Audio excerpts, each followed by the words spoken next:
Hello. Can you all hear me now? So this is why we're doing it today. Instead of um, this is why we're doing it today instead of next week when the actual show is going on. Um, Sweet.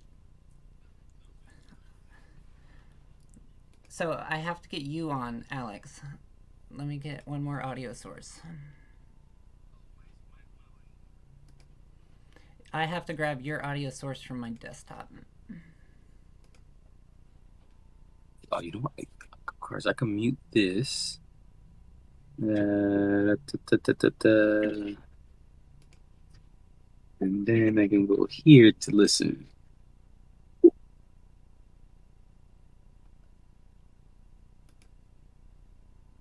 No sound on my end too. Okay.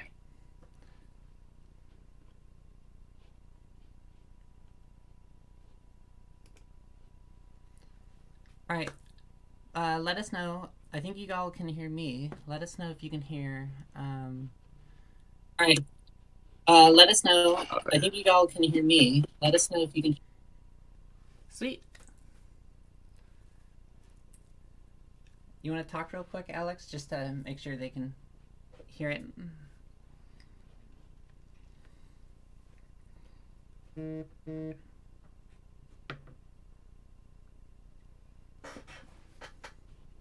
Okay, sweet. We're both on. Alex, do you want to unmute yourself on Discord?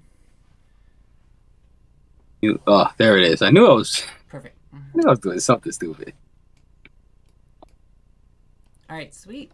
That was the audio issue. See, this is why we needed viewers. I would have totally forgot to add back in audio sources. So we would have Mhm. just done next week with all of our No guests. audio. Yeah, All, no it's a audio. silent, a silent live. That's all. It's just a silent live. Yeah, it's a good It time makes silent. Um, so anyway, today we're gonna do some drawing. We were just trying to figure out all of the technical difficulties. If you see our cool frame here, this is where we are going to kind of host the games of 228 Tuesday. Um, so I'll kind of run down what it is. So 228 Tuesday is where we take priority mail labels from the post office because it is a free canvas. And if you all want to play along, you can do the topic as well as we do it. Um, but basically, we receive topics from you, the viewers, throughout the week on a Google form sheet that I created. Um, it is $40 to not upfront, but if your idea gets selected on our lottery wheel, it's $40 to pay out $10 a piece for each one of the artists that's going to be drawing an original. So we will take your idea and we are gonna smash it into like our universe or our characters or whatever your style is. So we'll take it. So say you said like it's a good if you think about it if you're come from our toy community as doing a custom on someone's thing. So usually you take correct. it as your character and your idea and you smash it onto their character and their idea. So you're giving us a 3-word topic and then we get to smash it into our universe. And it's a It's super pretty fun. fun. It's Yeah, so much that's fun. the whole point. So it's We $10 for every artist that's doing it, and we ship you your like original artwork. So we'll send so it in an envelope to you. you get an original piece of artwork for $10 on a weekly basis. Completely almost like a commission base. You're throwing your ideas into a hat and hopefully yours gets picked and but keep trying because we can It'll stay in we're there gonna until count it gets it. chosen. So we're not going to Correct. remove every week. We won't remove anyone that wasn't chosen. And if you want to add multiple ideas, you can up your ante. We don't. Maybe we'll cap it at like 3. We'll see how that goes. But don't flood it with ideas just to get chosen. That would be ridiculous. But anyway, that's kind of the whole rundown of how it's going to work. Um, Next week we have Valor and Vellum, Priscilla, and we have Magic Monsters coming to join us next week. So it's going to be a super, I think, good week to tune in for the first episode. Yo, between Magic and Bell, oh my god! Like you guys are up for some really epic sketches and really epic commissions. So you guys cannot miss. Cannot miss what we got going on. So I think for today, though, we were going to just like draw, and if you guys want to ask any, I'm going to move this so that I can. Yep. I'm gonna adjust. Um. So if you guys have any questions for us or anything, that you really want to know, just ask it, and we can try to address it. And like, yeah, that's basically how it goes. One last fix. I gotta flip this sucker around. Don't mind me as I set everything up. Super last minute. Yeah, let us know. We're gonna just kind of test the waters. Look at this setup, bellissimo. Hey, what's up, Wicked Skinny? Yeah, this is all Bean. Like, she hooked this up beyond words, so I'm excited. So yeah, like the idea really is just to kind of just take a break from the norm. Get out of your head a little bit. Turn this light down a little bit, maybe. Just hang out. Get back to, like, I don't know. I started doing art by like watching some older kids than me draw on 228 labels and go around town and slap them up. And it kind of like spurred a whole interest of like, oh, I want to make my own characters and I want to have my own little like world that, you know, it's kind of underground. No one will know about it, but like it is these little creatures that I'm the one that's making. And that's where Bean Slime came from. So Bean Slime was originally, that was my like little street character.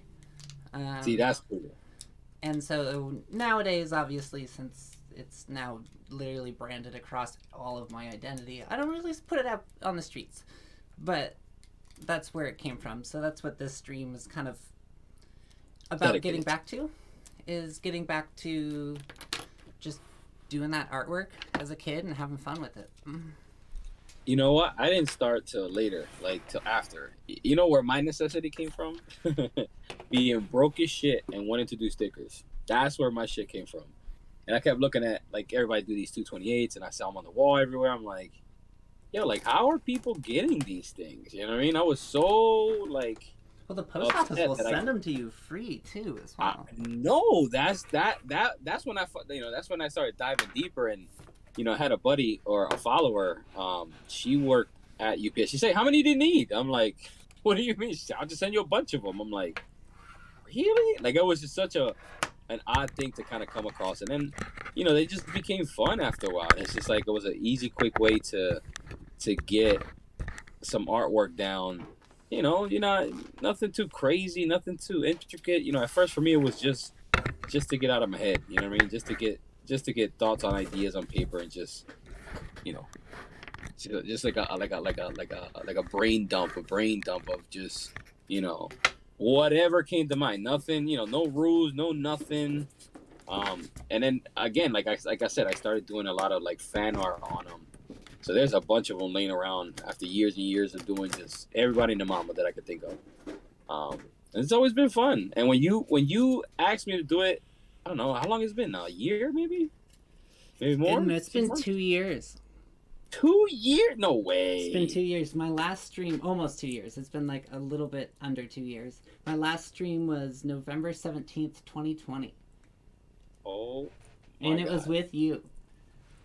Oh my God! So that was the last time we did 228s. That was November 17th. And it was mad fun, and I've been kind of like itching to get back to it. When you told me you wanted to get times. Oh, I was in. I was like, yup, count me in. I'm not going to anything. What was some of the fan art you remember doing? Oh my God, bro! Everything from, there's a deck of every Marvel character you could probably think of, from Deadpool to Wolverine. I did all the X-Men at one point. Somebody had asked me to do the Justice League on there. There's a bunch of like video game characters that I mean, you got to go deep back in the street, back into my Instagram feed, because they're still there. Like, I never took anything of that shit down. I'm terrible at curating shit. I just let it run. I got rid of some like family stuff when I realized like, oh, this became like an art Instagram. But outside of that, it wasn't.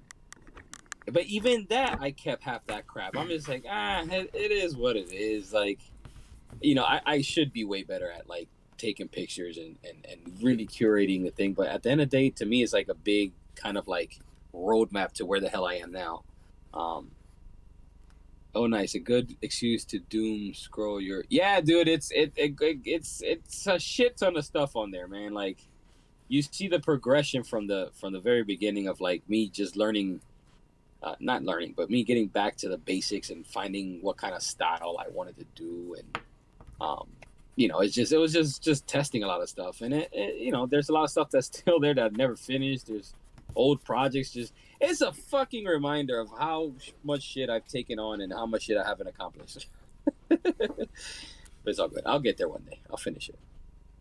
Um, I don't think it's haven't accomplished. If you look at it as just like first thing in art is building a portfolio, and if that's just all the little micro things that you've built up, that's how I look at it. Like when yeah, it's true. I just built my like Patreon cover page, right? And that was me just sleuthing through my Instagram for 6 years of being a part of the toy.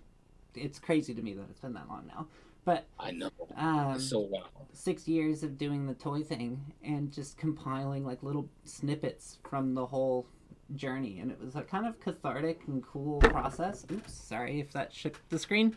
Um, to get through that kind of like, oh wow, it has like, look at my original two-parter, look at my first molds, they were like nothing like they are now, and it was fun Seeing to even your go through all of own that. like seeing your own personal growth is kind of crazy, right? It's just like, damn, like I used to do it this way. Damn, I used to like the amount of shit that you've learned and easily kind of like, okay, here's where I started. Like it's a visual roadmap, right? It's like you can see from point A to point Z where exactly like how you got there and all that. That's why I kind of keep it on, and it's like, I'm an open book, man. I don't I don't claim to be anything more than what I am, and all I am is a student, right? So I'm always constantly learning shit. Like yeah, I stick to my own. I'm an old man too. Like so, it's like I'm old dogs. It's like I try I try to learn new shit, but 9 times out of 10 it's just nah. I'm like I know what I'm doing here. I'll just do it that way because I know exactly how much time it's gonna take, how I can turn it over, where can I squeeze it in, and make it a day. Um, so it's just it's a the Instagram feed is kind of when I'm sad.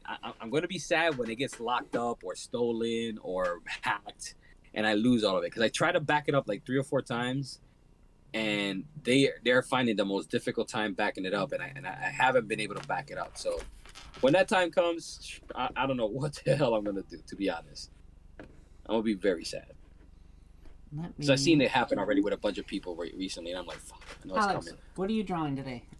Just I have no idea. I'm just literally brain dumping something right now. let's It's put it just playing with down. lines and just putting something down. Um, some artists hate their old stuff. It's so great you can actually look fun. Yeah, I mean, when you're one day shilling crypto through DMs, shitting. Why is that not working? It's yeah. I don't I you have to start somewhere. I don't care who you are. I don't care where you started. Like you gotta start somewhere. Like your origin story is something somewhere, and it means something to someone. So might as well embrace it. And hey, man, I started with stick figures. Who gives a shit? That's where I started. Now look at my progress. Like that has always been the fascination with me with Instagram. It's like it's always been like you can see where you can see the hard work, you can see the dedication, you can see what time and effort you put in, and and don't get it twisted. Instagram is just the fucking tip of the iceberg. Like that, it doesn't show all of the shit that you do, right? Like I don't, I try to put as much as humanly possible on there, but there's some projects that just you know either don't come to Oh yeah, light or fucking cool or something just happens. a lot of the Um, photos I grabbed as well were just like in my Google Photos over the years from all the Android phones I've had. nice. So it was like easy to go back and like find them. So I won't say it was all from Instagram. I only post like obviously the selected ones we put up there, but um, yeah, that's it's always neat to have that kind of capsule, or that as Mento just Yeah. said, that time capsule. It's a time capsule. Hell yeah. Hey, thank you so much for following. What's up, Mr. Mentos? Stretch with your 350. Stretch. Oh, we gotta do this shit. Ah, see, goddamn. Look, I'm stretching. That's my stretch. There we go. I stretched. Yeah, it's I know I'm relying heavily on it. Like, it sucks because I think my Instagram has outlasted about 4 or 5 of my phones. So like, I know for a fact I don't have some of those images, right? Mm-hmm. I had this giant, like, I lost my hard drive a couple of years ago, and it wiped out most of the shit I had, most of the pictures, most of the shit. And recently, like, after that happened, it was like the third or fourth time it happened over the course of a couple of years, and I'm like, you know what, F this. I'm not playing around no more. So I ended up like migrating my entire like workspace on Dropbox. So right now, like, I work directly in conjunction with Dropbox, right? Have so you that found means it that worth it? I've been wondering if whether or not, because I've been 150 fucking yeah, percent. I need to, because I've already filled up 2 Google accounts. Yep. So I'm jumping Yep. between multiple Google Drives just to like have all my resources.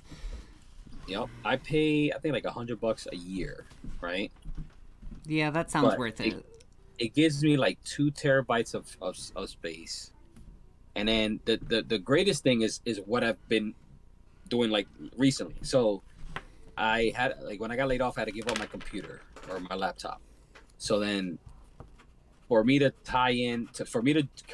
copy and run my files from one computer to the other, I don't do shit. I literally go to the new computer, I install Dropbox, hit sync, and a couple of days later, because I got fucking, I'm almost hitting a terabyte of like work files. You know what I mean? Like, between clients and renders and like, I try my best to keep all the files, because I know every single one of my clients will eventually hit me back up. Hey man, do you still got that file? Yeah, bitch, I do too. I have, I actually just brought it home today, which is funny. I have what I call the Bean Life Drive. Yeah, see? And this thing has like 90%. I used to do graphic design, so like this has all of the client stuff, and I just keep it. Because like it's like multiple terabytes. It's just sitting here. Like, I don't know what to do with it, because they're gonna hit me up. I've lost files. I've lost hard drives. I've lost it all. So I'm like, Dropbox has been my fucking best friend. Now, something wonky happened the other day.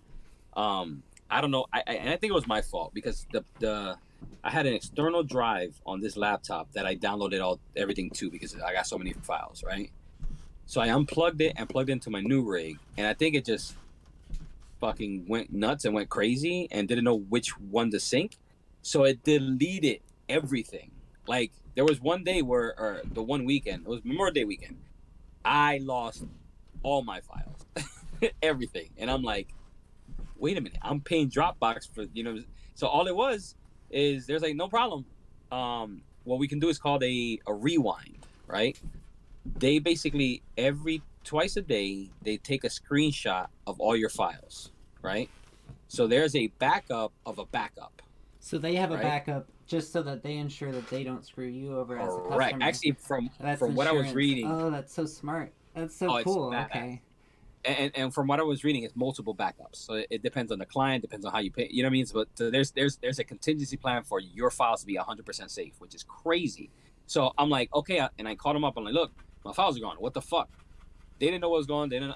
Couldn't figure out. They couldn't figure it out. And next thing you know, we hit the rewind. It took like 2 days. That's how many fucking files to download everything. But all my files were synced again in 2 days. Everything came back. I lost whatever I did the second half of that Thursday or whatever. Wow, that's okay. So that's 100. I'm telling you. After this stream, I'm gonna go start, because I was like, because I compiled it all to start making some of these class courses, and like I need some photos so that I don't have to sculpt every single thing on stream, so that I can be like, hey, print out these photos, and then we can go over them and why I put in the keys and things like that. And so like it made me go, oh, that stuff is spread between like 18 different sources. I have some in my phone, I have some on these drives, I have one on this thumb drive, all my STL files are on a USB so it can interact with my 3D printer. It's chaos. It'll drive anybody insane. Yeah. And that's where I got to. I'm like, you know what?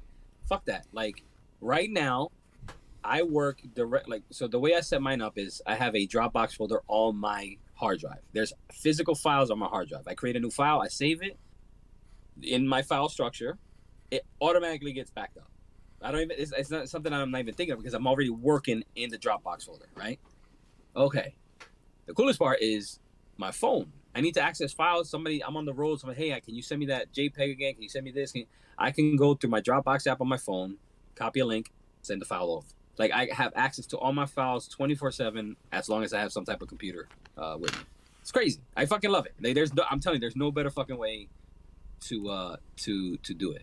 The sticking to it though is the underrated aspect of. Yeah, I mean, sticking to what you do is listen. You're gonna evolve, right? You're gonna learn new techniques. You're gonna meet new people. Like I can't wait to sit down with Bean like face to face and fucking mold some shit because the way she does it, it's bar none. Like it's fucking clean. Like you have a fucking mind on you that really knows how to fucking like look at things on a whole different level. So, it's about like what the number one thing I teach is that like the first couple classes people are gonna take with me is we're not molding. We're jumping straight into it. Is you're gonna sit there and learn why you're staring at this for 2 days. Like correct. let's analyze what the shape is and what is gonna happen when you pour liquid through this shape because that's what's happening. Like, so you need to know kind of a little bit about fluid dynamics and why. yeah, and that's what people don't fail to realize is that that's a learned thing. You get that from fucking doing it over and over and over again, looking at it, looking at the shape. What happens when I pour liquid down this way? What happens when I do this? Fuck yeah! Like I can't. Like I'm excited for you guys, man. I might have to jump on that. Gotta make some goddamn time. Well, see, that's why if you don't have time to come to the whole classes, that's why I do the different tiers, and that's what the different tiers are for. So that there's going to be the like $10 tier. So like if you're like I have no time to show up, or like put it into my schedule to have a 3-hour block on my every weekend to do this. So instead, I'll just sign up for the $10. I'll watch it later, and you can go through it really slowly. Like, okay, I can watch 30 minutes every morning. That's fucking genius. You can sign up for that one, and that's only $10 I'm a gonna month. do that. So I'm gonna do that because knowing me, it'll be me at like 4 o'clock in the morning when I'm supposed to be in bed, like learning new shit. All right, that's how it's gonna work. What's your label now? I'm zooming into you for a second. Booyakasha. Nice. I got a little goblin demon goblin thing. Let's see what we got going. There you go. It's just something, like I said, sometimes I just like fucking just flowing with whatever the lines tell me to go. You know what I mean? That's kind of where I was just slime for it. What? Is that genie in this? I fucking love it. I'm not happy with I'll probably have to put this going the other direction. Which one? What do you call that? The teapot. The lantern. Yeah, the lantern. Or I'll probably put it going like over here so it fills. I see. Because you got some negative space over there. Yeah, that makes sense. Or you could do some drips that are falling down and they're already on the floor. Yeah, the way that it's curving, I think I'll move it. It could work. It could work on the other side. You're right. You're right. What is the you chat right on think? that one? What do you think? Should I move it or should I do like a whole bunch of drips or something else in this space? It is 228 Tuesday. You guys can decide what I put there. Yeah, you get to kind of like mold it your way, guys. That's the fun part about this. There's no wrong or right answers. It's whatever the hell you feel like. Beautiful. It's beautiful. Beautiful. Even if you send the files to the client for them to keep, oh yeah, 100%, 100%. Oh, they always come back. The files are always asked for again. Exactly. So I tend to keep them. In my mind at one point I was gonna archive, things that are like a year or two older, but again, ain't nobody got time for that. So they just sit there, and I have the way I structure my files is just by client. So it doesn't matter what, when they come back, like I'll know, okay, so that has to go to my clients folder. Inside my clients folder is the name of the client. Inside that is the name of the project. And that's how I usually put like date, or if you have a job number that's associated with an invoice, that's a good one to put in there too, so that you can just like, if they're like, I want this job or this invoice you sent me, can I reorder that? You can just look up that number in your file list. Exactly. And that's the gist of it, really. Like just keeping track of, if you have a good filing system, all that falls into place. See, If for you're, my if you're client not, stuff, I was always organized, always organized. I, For you know, for I my wish I want to personal say I stuff, it's a was. disaster. It's a disaster. I want to say I was with my clients, but no, they're just as bad as mine. See, I lucked out. So I worked at a company called Label Art of California in Oakland, um, Okay. and I then they paid me to become like when I moved back to Oregon, they paid me to do remote work for a while, and when they did that, I had all of the clients I worked with, and they kind of like kept their folders, and so like I kind of just got handed a large company's client organization system Nice. because it just lived on my computer. And then a lot of those clients, once I stopped working for that company, they just still got their graphics made through me, but they still just printed it through the label company. That makes Um, sense. so like I kind of just got to keep a lot of those systems. Yeah, I think the system I rock now is a kind of culmination of a bunch of the specifically one company who really like they understood file structure. It was, and I get it now because they've rotated people so fast. Like, so it's like if you can teach the incoming person or artist your file structure, then that's the first thing you teach them. And when they're done and they get fired, you just move on to the next one and you teach the same exact file structure. So you keep the same file. So you basically you instruct the newcomers your file structure so that when you bring somebody else in, you're not teaching them anything new or you don't have to learn how they do shit. It's like, nah, this is how we do it here. This is how we're gonna ask you to do it.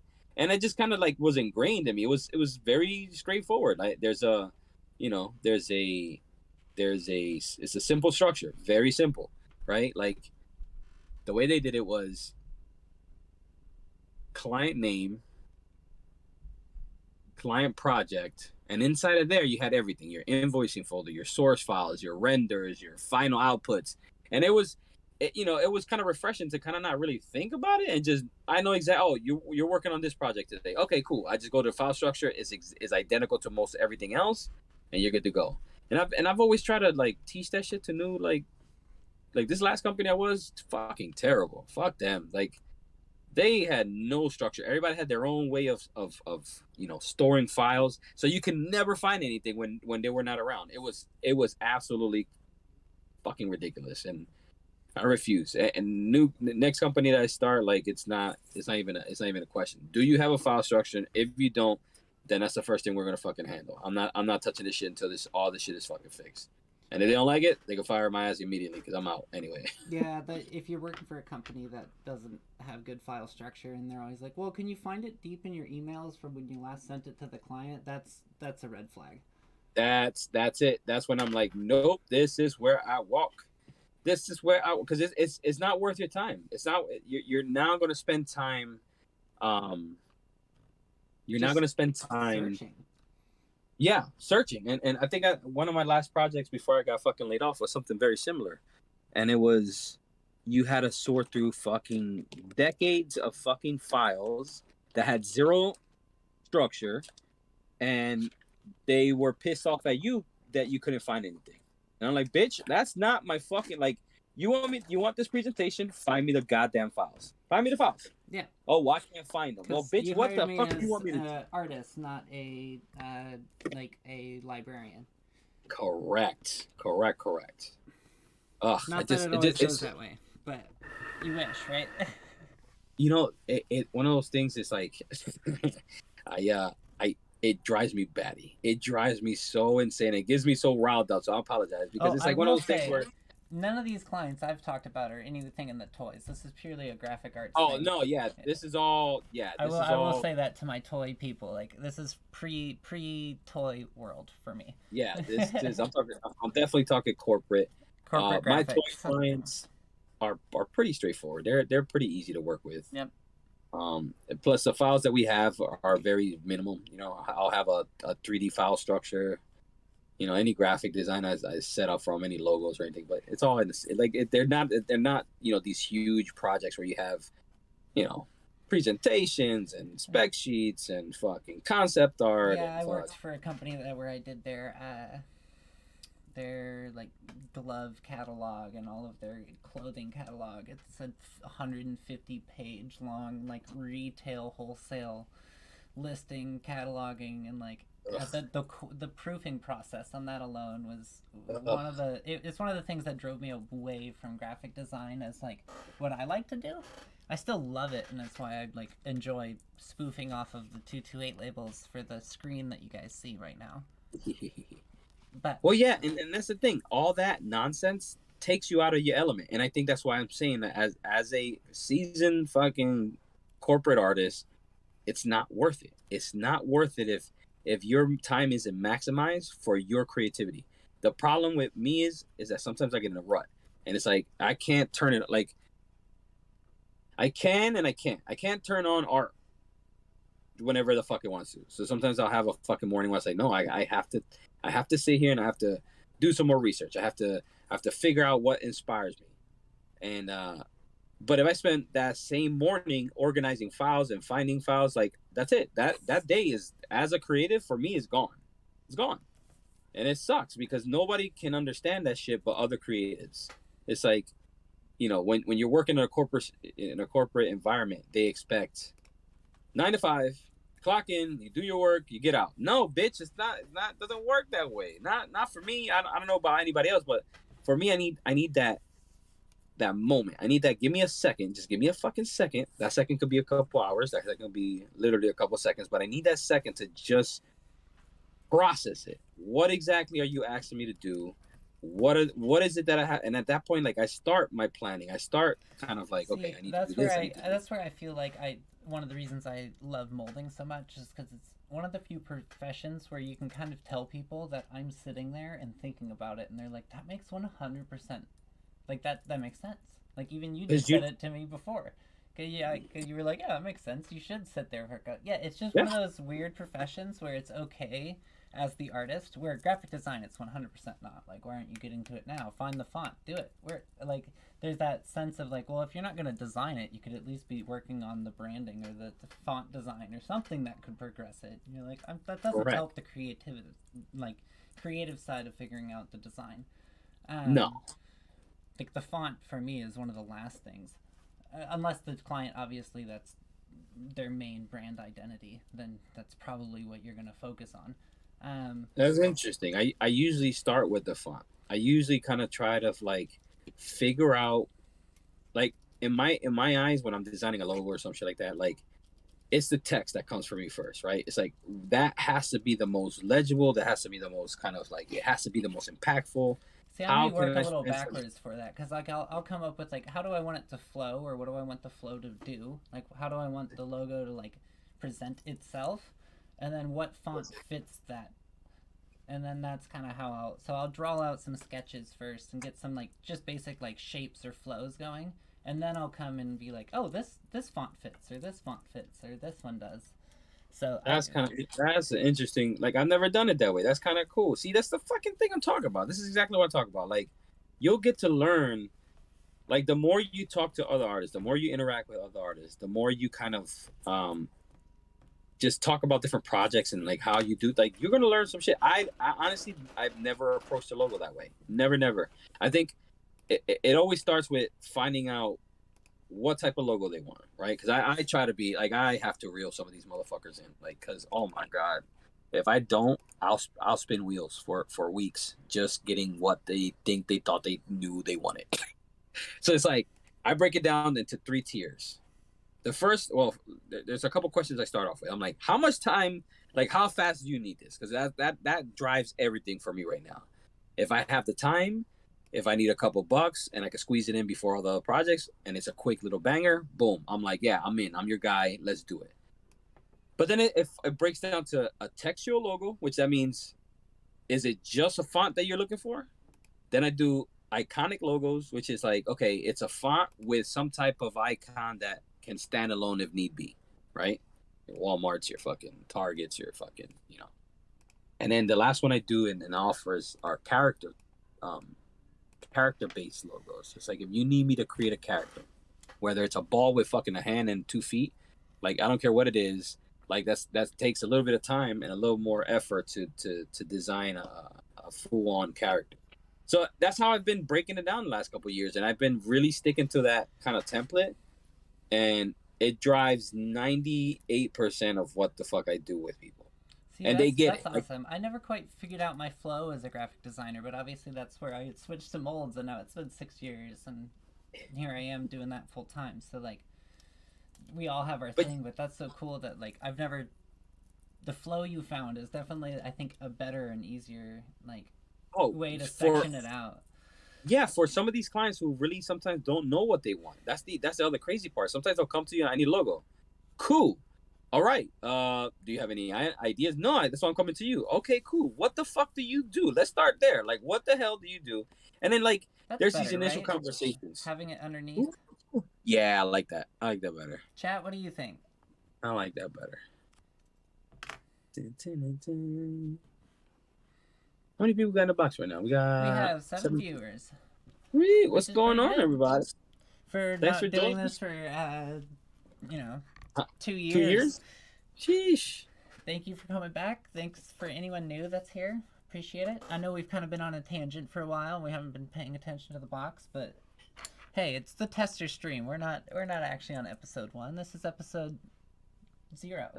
0. Yeah. Yes. This is us trying to figure out, make sure that we got everything technically correct, which I believe now we're rocking and rolling. It seems good. Seems awesome. Uh, this We is have enough space on screen for 4 of us if there's 4 of us in here, but obviously right now it's just the two of us. yeah. Bean, let me Here, tell you. I'm gonna focus I on you fucking for a second here, Gorilla. Oh shit. Oh shit. I'm gonna move out of the way here. No worries. There you go. No, I really miss this. I ain't gonna lie. Like, it's been one of those things. In the last 2 years, so much has gone down. So fucking much, and everything changed. Everything freaking changed. But there was one thing that always bugged the hell out of me, and it was like, I legit, I kid you not. Like, I gotta find a note. It's a note on one of these fucking. I'm a note taker. I'm sorry. I'm making a list of shit. On one of these little lists, there is reach out to Bean. It said reach out to Bean, and what that really means was when we're gonna do 228s again. And then I hit you It's up, just what one was of it, a couple weeks later after that note, or how long ago did you I write want that to one? say days later. To be honest, like days later, you were like, "Hey, I'm thinking of doing this." I'm like, "You gotta be kidding me!" Like, hell yeah, I'm doing that again. That's all I've been kind of like. I just need an outlet. You know what I mean? I just want to fucking not think about shit and just fucking draw. I forget how important it is to just Draw. sometimes just bust out the And pencil see, and paper. I had that where I was like, I need to do some art, but I don't know what I want to do. And then because I didn't know what I wanted to draw, I would beat myself up because of it. And Yep. I found that 228 Tuesday and um having the sorry Pinuendo. It's good to see you in here. Hey, I'm happy you're looking forward to the Patreon. And thank you. I'm happy you're. Yeah, this is kind of the behind the scenes of us, and it's like 228s is getting back to a lot of the artists we'll bring on. Not all of them. Some of them they're kind of new to it, but I want to hear their behind the scenes, right? Yeah. So it's a really just getting back to the basics of why you do and how you do art while you do art. And but anyway, that literally pairs to what I was about to say was here, I'll switch back to the both of us. I'm enjoying watching you draw, Alex, because Oh. I'm switching to colors, so I was enjoying that. But when I was having like down days and I just wanted to do art, but I couldn't think of something, having the community there and having them be able to tune in and having them be able to tune in and kind of suggest certain topics so that I could just do the art and practice and get better without having the like self pressure of Yep. oh I did this wrong or this doesn't look good or because I would time myself and it would be like okay you have an hour to finish this full piece and you're gonna color the whole thing from start to finish in an hour and you're gonna ship it to them. So it would push you a little bit, but it's fun because you're on live and then it kind of became a thing. And Alex and I met on a Bunny Mischief. Yeah, it was Live? my it was me and Bunny hosted the virtual paint party. Yes. Out of necessity of being fucking locked down in COVID. Yep. That's what that came. And I popped on for a show randomly, and then Yeah, I how talked did about like because future. you were friends with Bunny, right? Is that how that worked, or did she just randomly reach out to you? You all had barely available on with you, Ah, that's and I what it was was. currently casting the 2 foot bears. That's right. That's right. That's right. That's right. What color, chat? Everyone in the box, what color do you think I should go for here? If not, if they don't answer, then I'll ask you, Alex. Terrible with colors. That's my little secret. That's my dirty little secret. I'll tell you that. Terrible. Terrible. Terrible. I just randomly like. That's why I stuck to black and green. See, I found my Because I don't like have. purple, green, and light blue, and I've been like, that's it. There we go. Those are the colors. I just yeah like yeah. There's some color combinations that I'll bang on like oh I like this, but then it's like oh fuck. There's a lot, dude. There's a lot of fucking 228s I fucked up when coloring. I could think of like a few. There's this fucking apocalypse I drew. I was like I fucking love this. This is my shit. All right, time to color it. Fucked it all up. Yeah. I'm just whatever. That's how they go, though, right? That's why you can get them for free in stacks of That's 100, and just keep yep. going and going and going without feeling like you're wasting your bad or your super nice sketchbook paper. And that's the crazy part. You move on. Like Yeah. that's what the 228s are so important to me personally because it's just like okay, I fucked up. Who the fuck cares? I didn't waste anything but my time. Oh, and if anyone That's in it. the box is wondering where 228 comes from, if you look in the very bottom of a priority mail label, There. it says it right there. Do you have any of the classic ones, the blue tops? I do, but I probably won't ever use them on stream because I went through quite a few of them in the last 2 years that I did this. Um, and that led to me having like 2 or 3 of each year left. But I have a couple from the year I was born.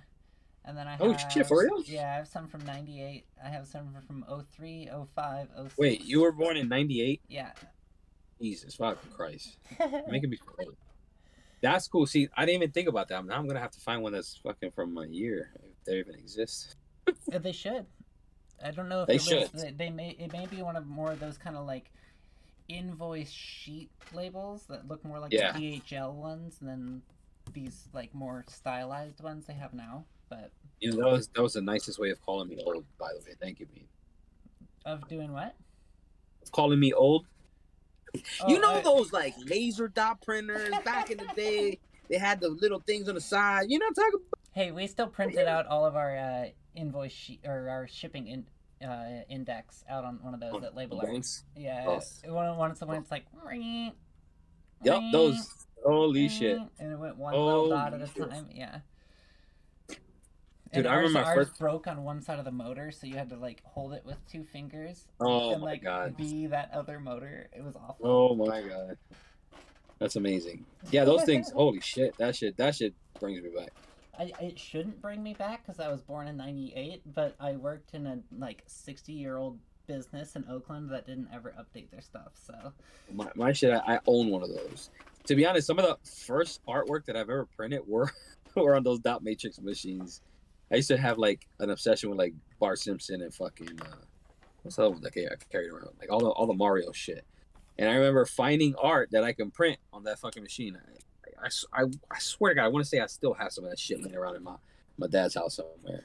It's fucking wild. To know that you go from that to fucking actually doing your own shit is so fucking crazy. mm-hmm. Like that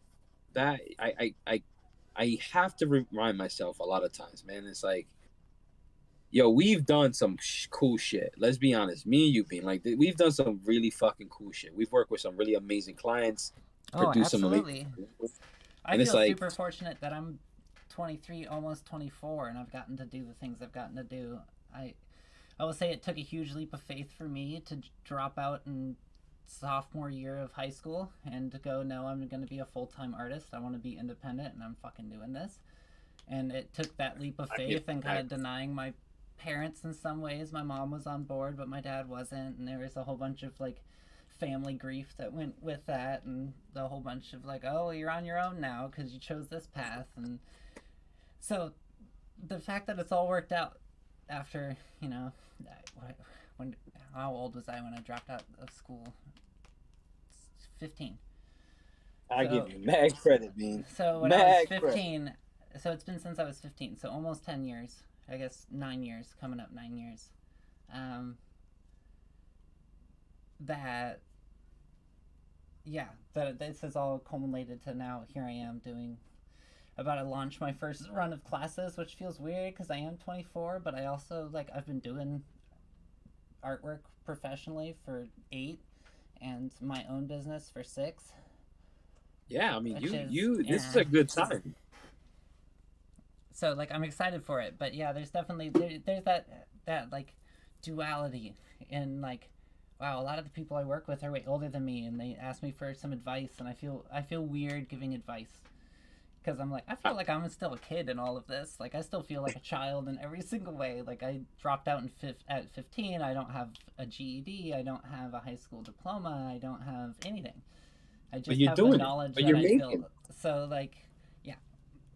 That's the coolest part about the shit we do is that even with that, you're surviving. You're thriving right now. You know what I'm saying? Like that's fucking that has to feel fucking good. That has to be like, yo, that's I made the right fucking decision.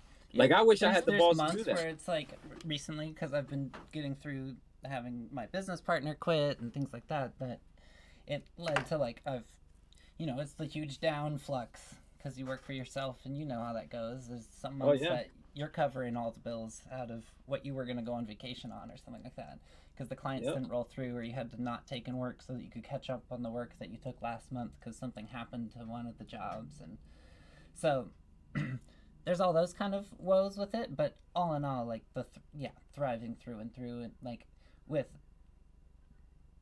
with feeling happy with the like decision I made, I guess, if that makes sense. Yeah. I There's mean, definitely it's still not the easy. no, You know, but like yeah, I claim to, try to be doing this on my own, but man, like if it wasn't I've gotten how can I explain this? I've gotten used to having that extra income from the 9 to 5, right? Like to me, like right now I kind of screwed myself this summer because what's up, bro? Shut up. Wait. Um because like I burned through all the savings I had for my vacation this summer. You know what I'm saying? So now it's like, okay, how can I now that I don't have my 9 to 5, how can I pull this off? And it's just working around the clock, making sure you're up on your client list, making sure that invoices are being paid. Like it's the business side of this is what people forget that it's not for everyone. It's not for the faint of heart. Like it's tough. It's a job in itself to run a business, yeah. to run the art I business. do about Um, 4 hours, I would say, of just either client communication that isn't paid, anything. I would say 4 hours a day. If you think about doing work that you are not paid for, that I'm just not paid for. So the other 8, yeah, I'm doing client stuff that you could consider me being paid because it's doing something or working towards the goal or their deadline. But there's another 4 hours a day which are just I guess sacrificed for the freedom of doing correct. That damn, I think like you've put it yeah in the best way I've ever fucking heard it. It's a sacrifice for that freedom, right? The freedom of like, you know what? I'm gonna wake up today. I'm not gonna do anything. I'm gonna hang out with the kids. I'm gonna go barbecue something. I'm going out to the pool. Like mm-hmm. that freedom is not. It ain't free. No, You it ain't got to free. plan for that. You know what I'm saying? And it's like you have to sacrifice somewhere. And that's man. See, that's dope. I never heard of that. Damn it, Bean. It's weird Yes. that it's just I've especially this year with going through all the different changes. Like I had a partner. I was living in a. Oh, I'll let you finish your conversation. Here. Sorry, Bean. Oh, no I'll, worries. I'll, I'll be done soon, and then we'll jump into. All right. I can pop onto my screen over here. Sorry, Um. sorry, sorry. Oh no. But so like I had a partner leave me. And then I was like I had to find a new housing arrangement and a whole bunch of things like that. Um.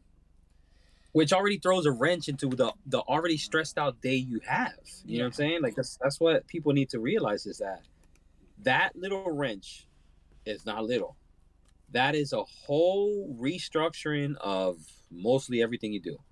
And you gotta people gotta give you credit when credit's due, because that's not easy to pull off. And I wish you luck on all that crap, because I know how tough that shit is. Well, luckily um I've landed in a space I really enjoy. My roommates, like, we all get along, but it's like a type where like we're all professionals. It's not because I'm still young, so I've ended up with a whole bunch of party people, and I'm sitting there like trying to go to work in the day and do 12 hours a day, and they're doing drugs or whatever at the house, and I'm like, wow, oh my gosh, how am I really going home right now? And there's a party, and I have to sleep for 6 hours and go back and cast resin. Like, that's not that's not how I imagined this going.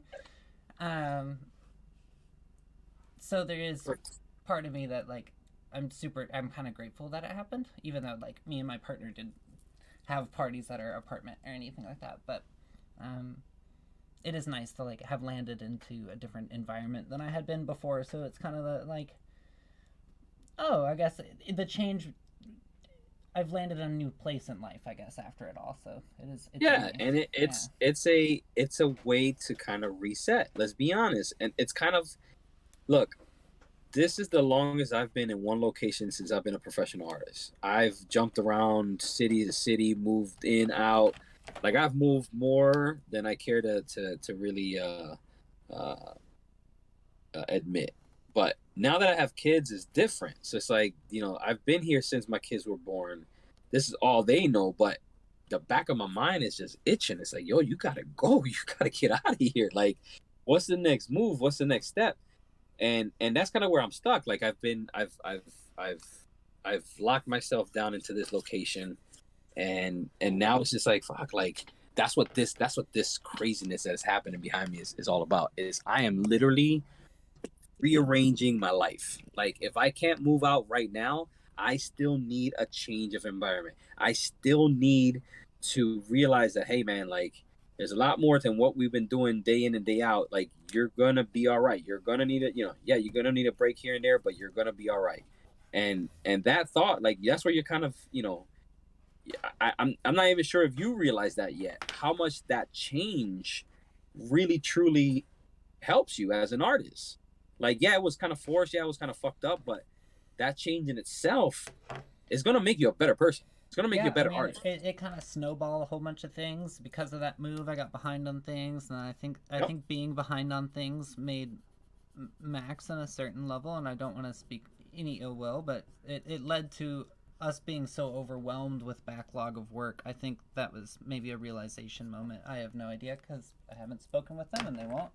But um, maybe that was kind of like a realization that, oh, maybe this isn't the career that I wanted. But so it maybe, I'm not sure how much I want to pin on that one moment of being broken up with, but it did definitely have like a kind of overarching effect on my life that has Yes. led to like, okay, what actually makes me happy? Okay, I want to do Yep. molding. What makes me happy is helping the scene grow, because when I first entered it felt very gatekept. It felt very behind some closed doors, and Absolutely. so like there's part of me that like kind of, when I started doing the Twitch a couple years ago, was like, oh, I'm not getting into shows, I'm not getting accepted, and like I can't even learn from these people. So like there was a bit of me that was just like, okay, I'm gonna not gonna do that. And I think that's where like Mento found. I don't want to speak specifically to that, but I kind of remember Mento saying they found toys or doing toys, or my streams on Twitch kind of helped spear some of them like going into it, and that's where Sauce Drop and them met and things like that. So like it did create an environment where people who are interested and don't really know where to start or how to begin. You want to be able to show up to a Martian Toys gallery show, but like not all of us can hop out to Philly all the time. You want to show up to a Clutter Gallery show, but you can't get to Poughkeepsie, New York every single day, right? Correct. I live on the West Coast. Both of those I've never been. Um, and I've been doing this for 6 years. It's out of my price range. Um, We gotta get you out here, Beans. I'm telling you right now. Just to well, do a sign up for gallery my tour. Patreon, take some classes. Hopefully, I There you can go. get enough through that we can get me out there. Hell But yeah. not you Let's fill up the space. specifically, Yeah. but No, hell yeah. I You will have know multi I'm tiers dropping mine. depending on your price range. If you just want to support and get some access to behind the scenes, kind of like Booze and Buddies, or not Booze and Buddies, but what we're doing right now, 228 Tuesday. Um, Into it. or there's going to be all like the different tiers. So you guys can read it on Friday when I launch everything. I don't want to go over it here like it's an ad read at all times. But um, that's kind of the idea behind Patreon is to let me have a little bit of more time than like bringing people into my studio all the time to teach them or um, 'Cause let's trying be to do the honest, Twitch all the time. you're busy as hell. Like having studio tours has to be taxing on you. Yeah, It is, but it's not. I don't hate it, but it's but definitely it's not something where it's like, and you can't come out here and do a studio tour and learn molding, right? Much like I can't go right. out and see Martian studios. Or to go to their gallery show or whatever it is. Not that that's equivalent to you coming to my studio, but that's the best example I have right now. Um, but there's a level to that, like I forget where I was going with this. That like having that like class space where everyone can tune in and it'll be done on Discord, kind of like how me and Alex are right now, where I'll probably have a cap to how many people, and there's different tiers, so I'll have a cap to how many people can show up live in the video chat with me. But it'll be so that you can ask questions and be able to have your thing on screen, and it won't be like as intensive as the 2 hour classes that you could get, but it'll be a good way to be able to like, oh, I'm having this trouble and I have 90% of my mold done. But before I pour the really expensive silicone, that if it goes wrong, I've now just spent $78 on materials That was going that's straight to the that's trash. that's you could cut it up and reuse it, but like it's Not the not as same. usable. Yeah. Same. So it's that Do you huge bummer. you So like if remember you your want to tune first? in just to do I remember my first big failure? Is that what your question Yeah, is? Yeah, I yeah. remember. So my first bigger I got so confident my first mold. It was the piglet demons. It had those ears. I just kind of it was a cut mold, but like I set up all the venting right and just the way it was that like then the second mold I did was this like the one of the damned souls that I used to do, like the Davy Okay. Jones locker damned souls. Oh Um, yeah. one of those, and uh, the shell caught every single little bit of the shell that I sculpted, caught little bubbles on it, and it was a pimply nightmare. Every single, and I had to like every single one of those casts. If you have one, I had to go through and like with a razor cut off every single one of those, the whole all the set. I only cast like 10 of them because it was just Nightmarish. so awful, and I like it was a good amount of silicone because I got confident and I was like, okay, I'll make a couple of these molds and I'll keep making the molds, and then I poured them all up. Like I pulled out the master, made another mold, pulled out the master, made another mold, and then yeah. So I spent God. about like first time I think it was like $55 down the drain, but as a Ugh. new time toy maker, when that's your second round, and you're like, oh, that's not like paper and pencils. Paper and pencils Oh cost me like a couple bucks. That's $55 down the drain, and now all the resin. If I want to try to sell it, is going to be days worth of me sanding, which I yeah. think that experience is kind of what pushed me to go. Okay, it doesn't matter how nice my sculpt is, or how nice, or how many hours I put on my 3D software, or my like clay. If I mess the mold up and I break the master in the process, None of it it matters. didn't matter. It all didn't None matter, of and it. I got so bummed out by it that I was like, okay, I want to. That's what I want to perfect, and I think it kind of led to my whole weird obsession with problem solving sculptures and how does fluid go through a sculpture, and I got like overly Yeah, I obsessed think with it. if people really need to understand, I think like that was my aha moment when it was when I started molding casting. It's like, wait, it's not about it, it's there's nothing no one can teach you. You have to know, like you said, fluid dynamics. You have to know how fluid moves. Okay, now you got that. Then it's like, okay, well, how will it move across the surface of this thing? And then, okay, now I have that. Okay, so now I take that, combine it with like, okay, now I have to make sure that this thing here is twisted. This has to be an angle. The bubble will flow. Like it's such an art form where, in my opinion, like man, like I backed off. I backed off because I'm like, you know what? This is an art form in itself that I don't have the time for it. Now, can I do a quick cut mold? Can I do a bunch? Yeah, fuck yeah. But when I started working with the mold you sent me for WizWit, I'm like, why am I even doing this? Like, I'm like, this shit, like, you thought about like, I've never pulled cleaner casts ever for my own house, and it was Oh one of well, those that moments makes where me I'm like, super happy. oh no, no, listen, I am fucking like, if I was if I was running a fucking, I don't know, if I was fucking rich, I'd be like, Bean, you that's it, you're making all my fucking modes, fuck everybody. But damn it, like, it's one of those things where I'm like, yo, you really taught me a bunch of things just in what you did. The little end cap between the legs, like, I'm just like, oh my fucking god, like, this is so goddamn genius. And And that end cap makes it so that you don't have any kind of trapped vents, so that it's all yeah, about this production speed. So that end yes, cap is actually less about the production quality, and it's more about how quickly can I speed, get the casts out. Because your money in casting is speed. That's it. If speed. you're gonna That's do it. this, That's it. if you're gonna do this for a living, your money in casting. It's not how good you are. It's not how pretty Nope, they are. It's how nope. many, how quickly. And I hate to say it, but it is that. You That's can it. you can't charge a client what you would charge for a retail rate. So No you're way. as a wholesaler, your job is to get it out quick, do it faster. So because of that, like that's where those molding techniques I think came a lot from me. Is like I do not want to have to sit there with needle nose pliers pulling a little vent out.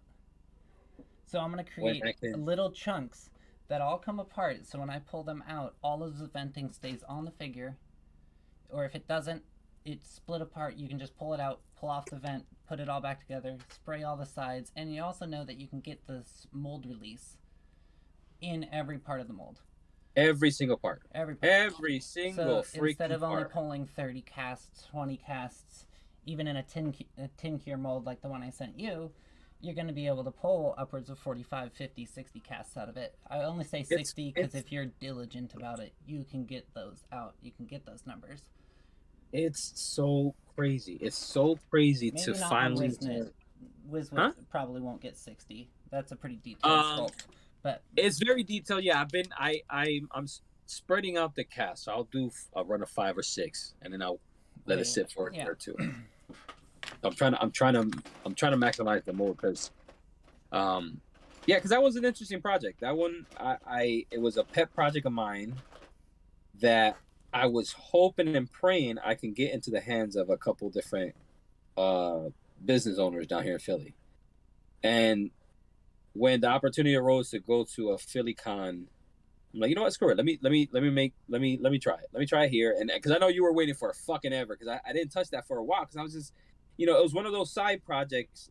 At the time I was working, I had the extra income. I'm like, you know what, what would be Hey, the Purple! next project? Thank you for Is Purple in the following, building? Purple. What's up? How you see? Oh, it's on the stream. Oh, Alex, Oh, after I see it. today, I made you a mod on the stream. Oh, So badass. if you log in, and I have to give you the credentials because I didn't, uh, you'll be able to like monitor all of the back end of the stream as I am as well. So we'll both That's have fucking. control over it. So like we can do fun things like here. I'll well, let's do something. Uh, uh, um.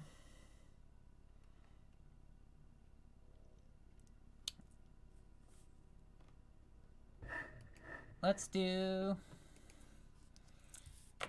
How long do you got to hang out tonight, Alex? I got some time. I got some time. Okay. The boys want me to play a new video game they picked up. That's and they're out of school, so they can stay up a little longer. Okay. Cool. Let's do it. You cool with like a half an hour, 40 minutes? Yep. Okay. Cool. But anyway, we can do some fun things like question.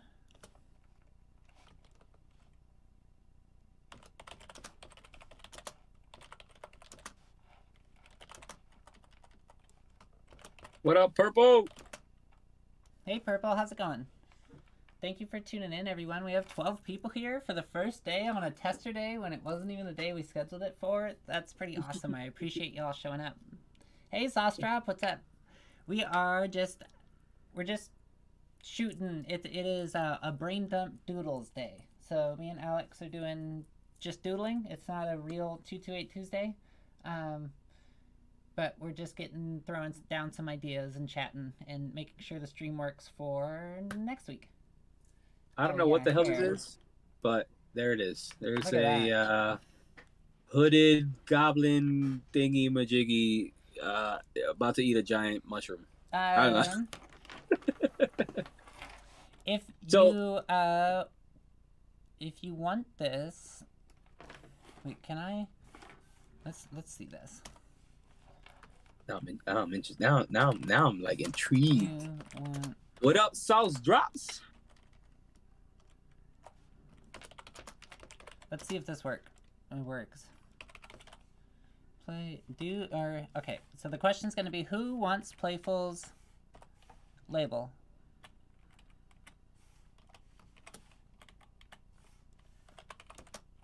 So where does that pop up? I'm gonna.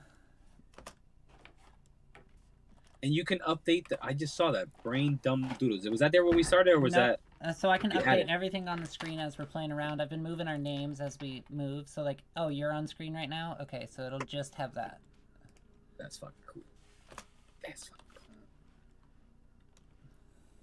So yeah, everybody, we're just kind of, running a test run for the 21st. That's next week, yeah, next week's Next week is next the Tuesday. 21st. We will have Valor and Vellum and Magic Monsters on. Valor and Vellum does have a Twitch. If I wasn't doing something else, I would link their Twitch in the chat so that all you can also follow Valor and Vellum because she has some amazing streams online. So definitely go check those ones out. I gotta get my Twitch game back up. I want to do something different. Tired of doing the same shit. Can you sell shit on Twitch? Like if I host Yeah.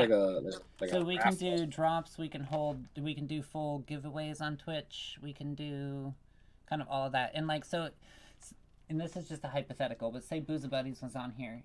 If everyone wanted to enter the raffle, you could hold that all through the chat stream, so they could just hit like I want to enter, and it would auto enter them in, so that you wouldn't have to like have the feed of it. Of course, Right, yeah, man. that takes it off of Instagram, so it takes it off of our main toy platforms. Yeah. Because like there's only 8 people on Twitch right now, so that's probably the 8 of our toy people that have Twitches. It's true. So like it's not really the platform as much, but hopefully we can get more people over here. Yeah, I gotta do a dump of. I mentioned it on Friday, but I don't know how the fuck to do it now that I actually am looking into it. Like I need to sell a bunch of my collection. All right, everyone, I put up a poll. I don't know Ooh, if where you is can it? see it. Let's see if it pops up.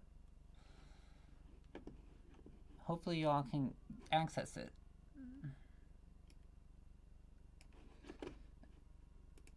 If not, we'll see.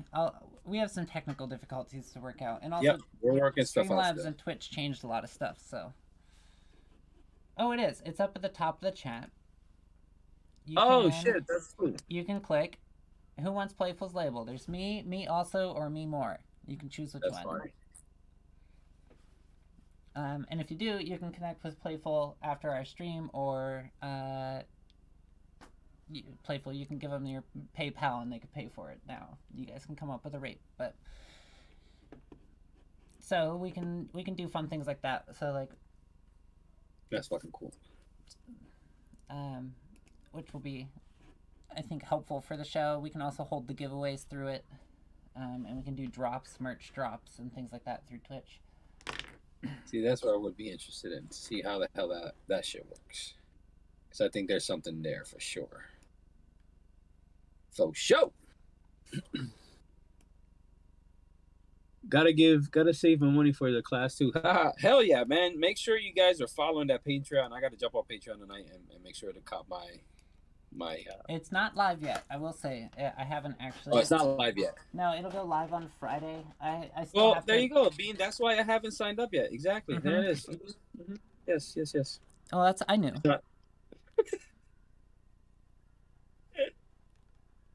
Oh man. I forgot, man. Like I said, this is the kind of shit I just need. I just need a break from the fucking norm. Not dealing with clients, just having a good fucking old time, Oh, throwing down speaking the of which, I fucking bought percentages. myself a beer for today. Where did I Oh put it? shit! I was Do I I have was some? I was at the convenience store earlier today, as one does. Of course. And they had like an orange pineapple guava cider, and I was like, So oh, so I have to try that. listen. I gave not that I gave up drinking. I stopped drinking hardcore a long time ago. I found my love of herbal essences and my new love, Mary Jane. Man, I was a blackout drunk, and I knew I couldn't sustain it. You know, I couldn't sustain it. There's no fucking way. The way I used to drink, it was. I think I'm broken. Bean, I think I'm broken. I think that's what it is. It stands for me being a broken individual. It's like fucking therapy right now. I'm just broken. Um, but the only time I drink now is on a Friday when I'm on Boozer Buddies, just fucking having a beer or two, um, or a drink or two, or a cocktail or two. But other than that, man, and sometimes when I overdo it, that Saturday fucking sucks. Like See, sucks. I've never been a drink more than one or two beers kind of person Oh, no. because as a kid, um, like I was in college really early and things like that, so I met way older people than me. So I started drinking probably way too young, um, and my stomach just cannot handle more than two drinks. Like Yeah, no, I can't ever get to a level of drunk because I will just vomit before I can get there. oof. I feel that. I wish I had that.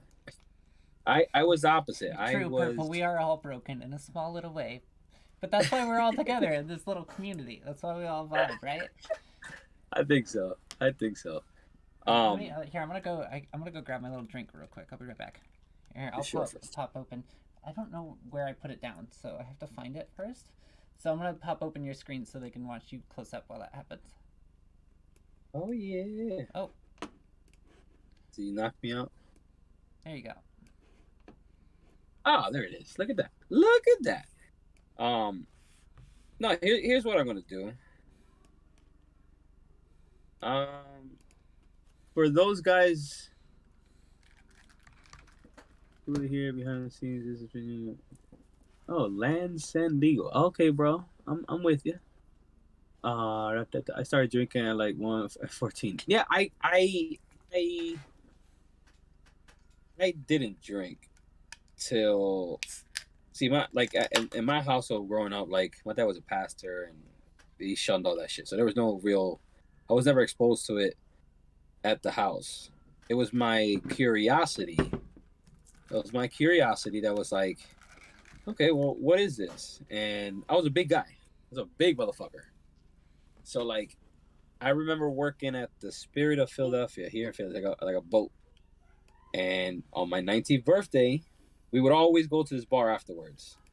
And I started working like 2 or 3 weeks before my birthday. So when I got there, they thought I was celebrating my 21st birthday.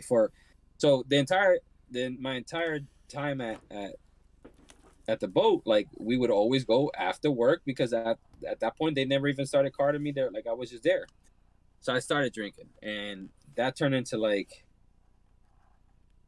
oh well, I can outdrink you, and I'm like, okay, but like scientifically that's impossible because I have 200 pounds on you, and yeah. So then that turned into like just being able to Like down pitch. competition at Yeah, and it drinking. just it Yeah. just became a thing where it's like I trained myself to like outdrink most people. There's few people I could never outdrink, but that was the thing. It was weird because it's like I did it fast, furious, and in excess. And I feel I did that because I didn't grow up around it, and I was just trying to like show off and play catch up a little bit. And it's like I don't know. And then and after, in my early 20s, that's all I fucking did, man. Like that was when I went down to Miami. That was my vice. It was drinking. It was I had something every day. If it was a bottle of Jack, if it was a bottle of Bacardi, if it was something every fucking day. It was a 6 pack of fucking a case of fucking Coronas. Like it was something. And it just got to a point where I'm like, I mean, you can ask anybody who who, who who was around me, man. It was bad. Like I could throw down, and the worst after a while was just the older you got, the longer those hangovers lasted, and it was just like, man, fuck this shit. Yeah, it's And not then worth it. And for me, it was it like instant. Like I didn't ever have hangovers because I could just never keep it down. So now I have like, now I drink because I see a cider that looks so tasty that I'll grab it for like a booze and buddies night. Or tonight when I was in there, I was like, you know what? Because I was grabbing some pretzels. So I saw the pretzels and I saw that. I was like, you know what? We're doing our first little tester tonight. Why not? But like other than that, if I had to have like 2 or 3 drinks, no. oh A yeah, good like time. I was okay. Put it like this: there was a month. Me and my roommate, we were living in North Carolina, Jacksonville. Purple knows. There's nothing to fucking do there. It's where Camp Lejeune is. It's kind of where all the first year Marines go. So it's just it's a Marine town. There's Okay. there's nothing but there's there was my office, tattoo parlor, strip club, bars, and Walmart. And that's it. That's it. That was the town. So you know at one point we had nothing better to do than just fucking drink. And I remember my roommate's birthday was in April, the end of April, and I said, hey Tyler, I got an idea. My dumb ass always was full of fun ideas. I say, why don't we drink every fucking night until your birthday? And we drink just right shy of, like being like drunk. So we get a nice little buzz on and keep it moving. Right? So the month started off fantastic. We were doing a 6-pack each, no problem. 6-pack turned into a 12-pack. 12-pack turned into an 18-pack. 18-pack turned into a fucking a shot of fucking Jack each and 18 beers. That turned into a fucking bottle between the two of us. And right 2 days before his fucking birthday, we were jaundiced as shit. Like we looked like death was at our fucking door. If we're offending And anyone by using the word hick, I don't care if I offended you. So you're more than welcome to use the term hick in my chat. Thank you very much, okay, good, Purple. good. I was like, Because I that's don't the know truth. why Twitch was like, you may not want to offend those people. No, you They're can use real. it. They're They real, and exist. if we're offending them, I don't care. Because you know So what? sorry. No, if you're And offended get by off the. being a hick, whatever, just own it. It's cool. Yeah, man. Just fucking own it. You know what it is? You fucking drink your goddamn moonshine. Which, by the way, that's when the first time I had moonshine was down in fucking North Carolina. Jacksonville. Yep. That place was so fucking weird, so wild and weird. And I found out recently that Purple lived there. We probably crossed paths at one point Oh wow, that's before we even crazy. knew each other. It's super crazy because that town is so fucking random. But if you were part of the military, you more likely ended up there somehow, some way. You know what I mean? That makes But sense. she it's weird. Just like one of those army military towns where it's kind of built Uh, around the base, but That's there's a it. few other businesses there. That's Jacksonville. That's fucking Walmart. Walmart was the place to be at fucking 2 o'clock in the morning. That shit was fucking bumping. All the bars shut off. You go straight to fucking Oh, the Walmart. Walmart Why? parking I lot. don't know. Well, because they don't kick you out because they allow, or at least used to. I'm not sure if Walmart's policy still is that, but they allow overnight camping in their parking lot. They Why? still Because do. you're more likely to buy their milk and their Yep. products if you're in their parking lot. So it's Facts. cool It's if you camp there. for anybody who rocks the fucking, if you ever need a fucking place to crash one night, park in a fucking what, they will I've had not to do bother you. it. No, they will not bother you. Go crash in your car, they will not. Because what are you gonna do? Wake up and buy a snack from them, and that's your Yep. rent. Shit. I've done that plenty of times. Like I said, I've traveled this fucking country, man. Like it's been a fun fucking ride for me, to be honest. And I haven't traveled the country. I've been in California and Oregon, and then like places I've lived, but I've visited a lot of the country. I had a partner that was from the Bronx and spent a lot of time out in New York during that relationship and things. So, like, I really enjoy the East Coast, but I haven't really been out there since that relationship fell apart. So, oh shit. But you've been out here at least. oh yeah. Yeah, that's awesome. See, Um, I started here in Philly, and then I went to college in Miami. Then my first job out of college was in Jacksonville, North Carolina, which then they shipped me back down to Jacksonville, Florida. From Jacksonville, Florida, I got a job out in California, so I was living in fucking Hemet, motherfucking Hemet, California, the butthole of fucking The California. valley. That shit was. It was east of the Inland Empire, in the middle of nowhere. San Jacinto. It was between Inland Empire and Palm Springs, in the middle of nowhere. It fucking sucked. Let me just be honest. It fucking sucked. I don't know where that Um, is, but I imagine it's somewhat like Red Bluff, California, and I was stranded there once. So ugh, yeah, ugh. being out in the middle of California, out in the middle of nowhere, sucks. Being in the cities in California is pretty rad. The cities are great. Yeah. The cities are fucking fun. Super fun. I had such a blast when I did spend a little bit of time like traveling. But you know, when my wife when we first got together, she was a traveling kids theater. They put on a show. They put on like Cinderella and all this kind of crazy shit. And she would travel the country in a fucking Penske van. And at the time, I was living in Miami, so any chance I got to kind of go see her, I would go. So it's the first time I went to California. It was to go see her. The first time I went to Louisiana was to go see her. Texas was was to go see her. It was a wild ride. It was a really really cool wild ride, and I wouldn't change it for a fucking bit. So like I said, I've been all over this fucking country, working, traveling. Like it's fucking cool. Like if you guys don't travel enough, you gotta do it. You gotta get the fuck out, man. Oh, that's super It sweet. changes your Yeah, I had perspective. no. I'm with Purple. I had no idea about that story about Kim. Oh, you never? I never said that. No, I Yeah, don't think we ever knew that. That's she. that's super It was sweet. fucking epic. She. The minute I signed up for, so she was doing theater. She was doing theater in Philly. She did one small show in Philly, and that was right when I left to Miami. So the minute I left to Miami, they offered her the traveling position, which was, if you think about it, it's fucking epic as shit. Like you travel the country, it's like 4 or 5 of them. You know, you got one truck that holds all the stage equipment.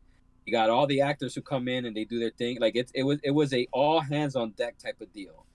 And they would travel in little towns all over the fucking country, and they would put up these little kid shows. It was, you talk to her and she'll tell you it was probably the most fun she ever had ever. Like it was epic. You got to travel the country on their dime. You got to, like, you literally got to see all of the United States because they went to every single live. Dude, she has some fucking stories of the South that you wouldn't believe because their manager, right, was this fucking dude was amazing. He was one of my favorite dudes. Lee. Now you got to picture Lee. Lee was an older black gay man who was the fucking like party of the room. You walked in the room, it was fucking Lee. Lee was everything. Like Lee was one of my favorite fucking people on the fucking planet, to be honest. And he was the one that always told me, he's like, "Don't worry, Alex, I got you. Kim is in good hands. She's gonna be taken." Like I was always freaking out, like, yo, like, because they were going to some fucking freaky little like, podunk cunt like cities in the middle of the South. It was scary shit. Well, there was times where like he was told that they couldn't, like, there was a couple of restaurants in Louisiana where he wasn't allowed to sit with them. This was when we first got together since '06. You're talking about between 2001 and 2004. We're not talking about like the past, you know what I'm saying? We're talking about like 20 years ago, Yeah, you know what I'm not saying? recent. Hey, Barely, how's it Recent, going? recent fucking history. And what up, Barely? Thanks for tuning in. Um, Barely's gonna that's be the one of our music. guests eventually on. I Yes, think the legend Barely. himself. I won't confirm the date because I think we were still in the process of 100% confirming it, but in July, early July.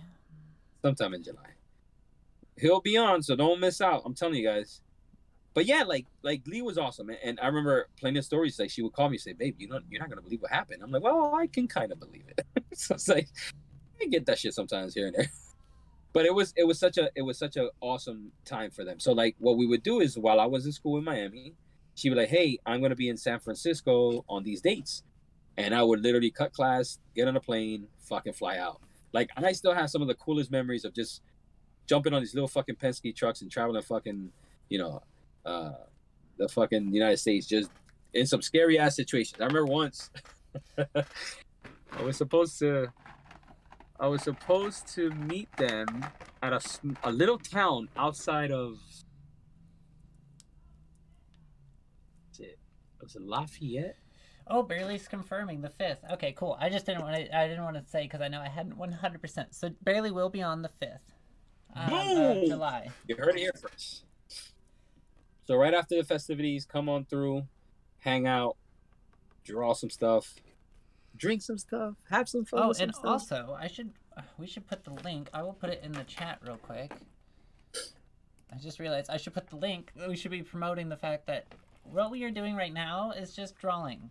But in the future, yep, you as the chat right now, all 14 of you are hopefully, whoa, my camera, will have the ability to choose the topic. So like this one would have been like genie. Someone would have suggested genie, right? And you still can if you want this label. And this would be like my version of a genie in the bean slime. If Alex's would kind of be what someone suggested goblin, and that's a goblin gorilla or a goblin. Exactly. Yeah. So like we smash them into our styles and artwork. And so each week we're gonna have us, and then we'll have 2 other artists. Next week will be Valor and Vellum and Magic Monsters. So I will get the Google Form link and throw it into the chat real quick. Yeah, this is gonna be my time to fucking do a lot of gorillas. I'm gonna give you guys a heads up right now. You want to see something in a gorilla style? That's what I'll be doing. Today was just a freestyle, just whatever. But I want to push more gorilla art out there. So guys, help a brother out. You know what I'm saying? Give me some suggestions. Give us some suggestions. Copy link, shorten, copy.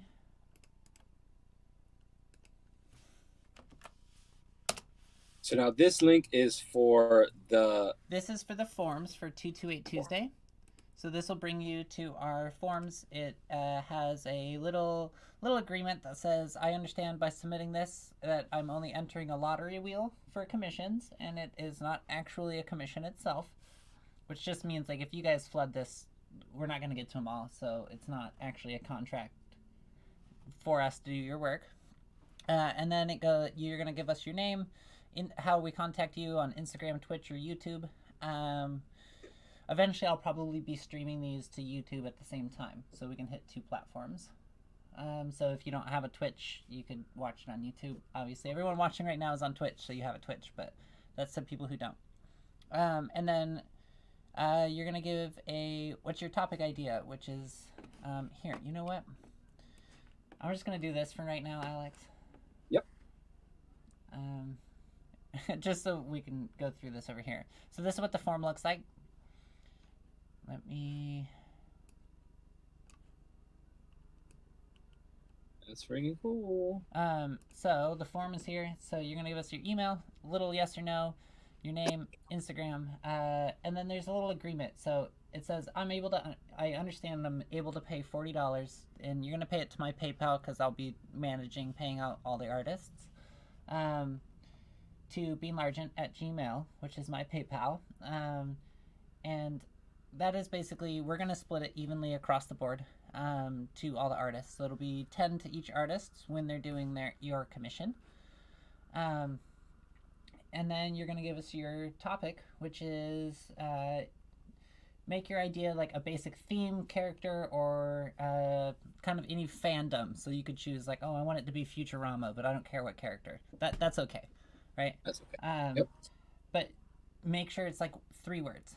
1, 2, or 3 words, so that you're not describing a whole paragraph monologue about it. So, because we're not going to draw every single thing that you list on a paragraph long thing.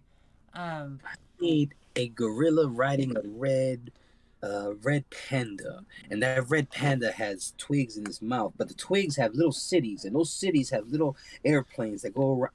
Nothing like that. No, we're not doing that. Basic, easy. We have a couple submissions already, so Oh yeah, we do. We I didn't know that. have two already ready. Obviously, we haven't been pushing this really hard, but we're gonna try to have 3 to 4 every single week. So, um, and if you don't, we're just gonna draw with the artists and do kind of what we're doing today. So it'll still be a show, but we would really appreciate everyone for because it's for artists doing their time and kind of coming on to tell stories and draw art, and you get to keep it at the end of the day. So. Um, That's the craziest part. So instead of us hoarding hundreds of labels by the end of the year, you guys get to come up with ideas, commission it, and then um, come back and we come back on the next Tuesday, and we will probably choose yours, or it'll go up on if we have too many that week. We will throw a lottery wheel on screen, and we will run a lottery wheel system and choose 4 to do. So I'm going super slow today because I'm talking a whole bunch. But that's okay. That's the whole That's point. all right. Having fun. Exactly. This is we're just working it out right now. That's all. That is all. But yeah, this is another. You bring up a really decent point. This is another cool way to kind of interact with your favorite artists and really, it's almost like a one-on-one session. Let's be honest. It's a live. You're getting their full attention. And ask away. Ask away. That's the beautiful part about that. All right, there it is. Look at that. Got a little gorilla finally in there. There You you know what go. I'm saying? Got a little play gorilla. But this is the kind of stuff we That's looking want to great. do more of. Ooh-wee. Look at that. Look at that bean genie. The slime genie. I'm The not bean happy with my slime. background, but we'll work on it. All right. It looks dope. I kind of forgot that these highlighters leave the little lines, so now I'm trying to use them Yeah. as texture Yep. in the background. The first couple rounds I kind of forgot about it, so What markers are you using right now? right now I'm using Sharpie highlighters and Sharpies. So I have this weird I've been carrying this thing around for ages, but it's like this clear briefcase. Yeah, listen, I've tried so many freaking things. So many. I'm in a similar boat right now. I have something that looks like that ish. Yeah. But I got way more markers and it doesn't really work. So this one has a little handle though, so I can pack all the markers into it that I want to be using and then carry it around like it's my work briefcase, but it's see-through, so I think it looks pretty ridiculous. I always kind of feel like a baller walking around Portland with a giant briefcase that looks like I'm going to work, but it's just a bunch of Sharpies and Markies. All right, I have a question. Yes. So I'm trying to design I hit a little creative block here, but I'm trying to design a gorilla pizza slice, right? Now these are thumbnail sketches; they're nothing too crazy. But do you prefer a upright slice like that? Right? Mm-hmm. Or a fat bottom slice like that. Oh, fat bottomed. Fat bottom? Yeah, I think it leads to the shape of a gorilla fits a little bit more, and you can you know how the top of your logo has the little hair flicks at the top. You can make a little drip of cheese kind of dripping off there to kind of match that. Done and done. That's all. You're the third person who says the same thing, so that's official. It's official. I think your other one, if you had to draw it that way, that was a really well done rendition. But the shape of a gorilla is obviously bottom slice. Yeah, that's what threw me off. I kept going back and forth. I'm like, I think it'll look better fat bottom. All right, I gotta finish that sketch this week. Shout out to Plastic Pizza. We're doing something. Which, by the way, there's an event happening in New York. I don't know if you heard about this shit. I don't know if they even announced it, but it's a dope gallery event that they're hosting. And they invited me to be a special guest, which is fucking super crazy. That's awesome. Yeah, I'm wigging out a little bit because it's cool. It's really fucking cool, and I've always wanted to work with them, and this just kind of sprung up, and I'm excited to kind of see what happens.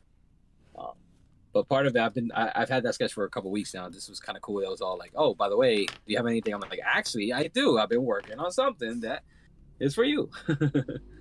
Yo, I need some. That's pretty sweet. I didn't grab a drink. That was my dumb mistake. Give me a second. I'm gonna go grab I can pop open my screen and some water. have you come right back. I'll be right back. No worries.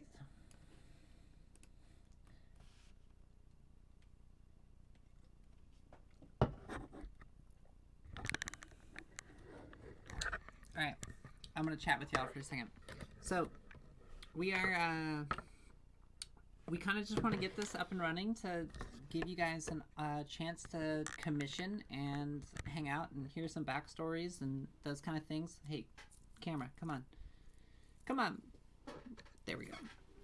Here's some backstories and kind of generally just chat it up with us that isn't in, like, we all love Booze and Buddies. I think a lot of us come from a Booze and Buddies crew if you're following me and Alex. But that's so rapid fire that this is more of the laid back, come and chat it and draw some labels and check out some genie slimes and gorillas and things like that, and basically throw your submissions into the Google form, and we will draw them next week with Valor and Vellum and Magic Monsters. So that's kind of the. Obviously, I've said it a lot. Oh my gosh, I'm gonna have to get a new tripod before next week because if I put this thing, I don't know. What do you think? Is this too low? That's probably fine, isn't it? I think it was just earlier with the pencil. It was too glared. Oh, thank you, Purple. I'm happy you like it. It was too hard to see, so I raised it up, but I think that's fine. So, I think 228 Tuesday will be the one thing that is kind of the guaranteed every week here on the Twitch channel. So it'll be every single Tuesday. The first season will be kind of through all the way throughout the fall. So starting in next week and go all the way throughout the fall and probably winter, and then take a break during the holidays, and then kind of kickstart it off again for spring. Kind of similar to the Booze and Buddies schedule, but we'll probably try to offset it a little bit, or try to not offset it, try to be right on it, so that, because Alex is a host of both, probably don't want to be hosting anything. So there you go. Alex is back. I'm back. Hey, question. Yes. Do you get a notification when somebody signs the form? I do not. So you have to constantly check the. Yes, it's annoying. It's one of the reasons I switched off of Google Forms for client submissions, like for quoting. I mean, I can set it up where it notifies me all the time, but then you can have people spam it, and then you have to like kind of go through it and figure that out. So. And okay, how about you already know how many submissions are there right now? So there are 2 right now. Okay. Here's what I want to do real quick. Yeah. If you don't mind, I want to bless the few people that did show up today on a random kind of like testing kind of thing. Yeah. And I want to test the Google form. So the next person who fills out the form, if you're listening, you're gonna get a free 228 from me right here, right now. But it's gonna be the next submission that comes through the Google. Hey, we'll make it to it. Both of us will send you, and I have one more label for today, so I'll pop this one off. There it is. So the first person, and I can see who came in first. That I can see. So they do come in chronological order. Okay, perfect. So there it is, guys. So if you want a free 228, I didn't discuss this with B, so this is a surprise. No, it's totally fine. I mean, I kind of figured we would try to do something today as promoting the show, but yeah, and that way the link is in the chat. But anyway, that way. So you see the link. The link is right there in the chat. The last thing being posted. So if you want your chance at a free 228 today, you get to choose what we draw right here, right now. So we're gonna test the system and for payment of testing the system. So we'll keep the 2 that were already there just out of this, right? So we'll make sure the next person who drops something in there gets a cool little slappity slap from me and Bean. You know what we need some ambient music, some royalty free. That's true. That's what we need. Here, you want me to throw it on mine because I can capture my desktop audio. Yeah, something cool, some lo-fi shit. You know what I mean? Some I'll put on stream. get, Some stream get in the lo-fi. mood, Bean. Get in the mood. You know what I'm saying? Oh, I see. Technical difficulty week. See, this is it. This is where we're gonna work all this out, guys. So I hope somebody is cheered now to be number one. What is this? Resets in 5 days. Okay, I'm still learning this whole sub shite. Claim a bonus. What is that? I'm twitching it up, man. But yeah, we'll give it a go. If you guys are interested in a cool little 220, so you get to experience it, and now that you're here, you know, might as well bless you guys with something cool. Piggly Wiggly, Dollar General, and Walmart. Yeah, purple. Jesus Christ.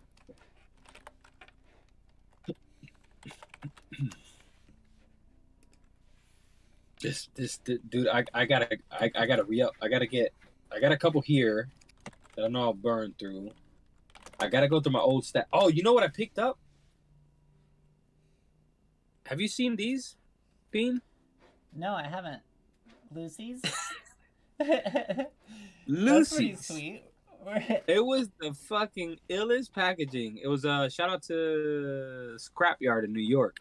They carry my caps, and I went to go check them out, and they had a whole case of this, and I'm like, yo, what the is that, like Lucy's? Like, are they saying it's like, nah, they're all slap stickers.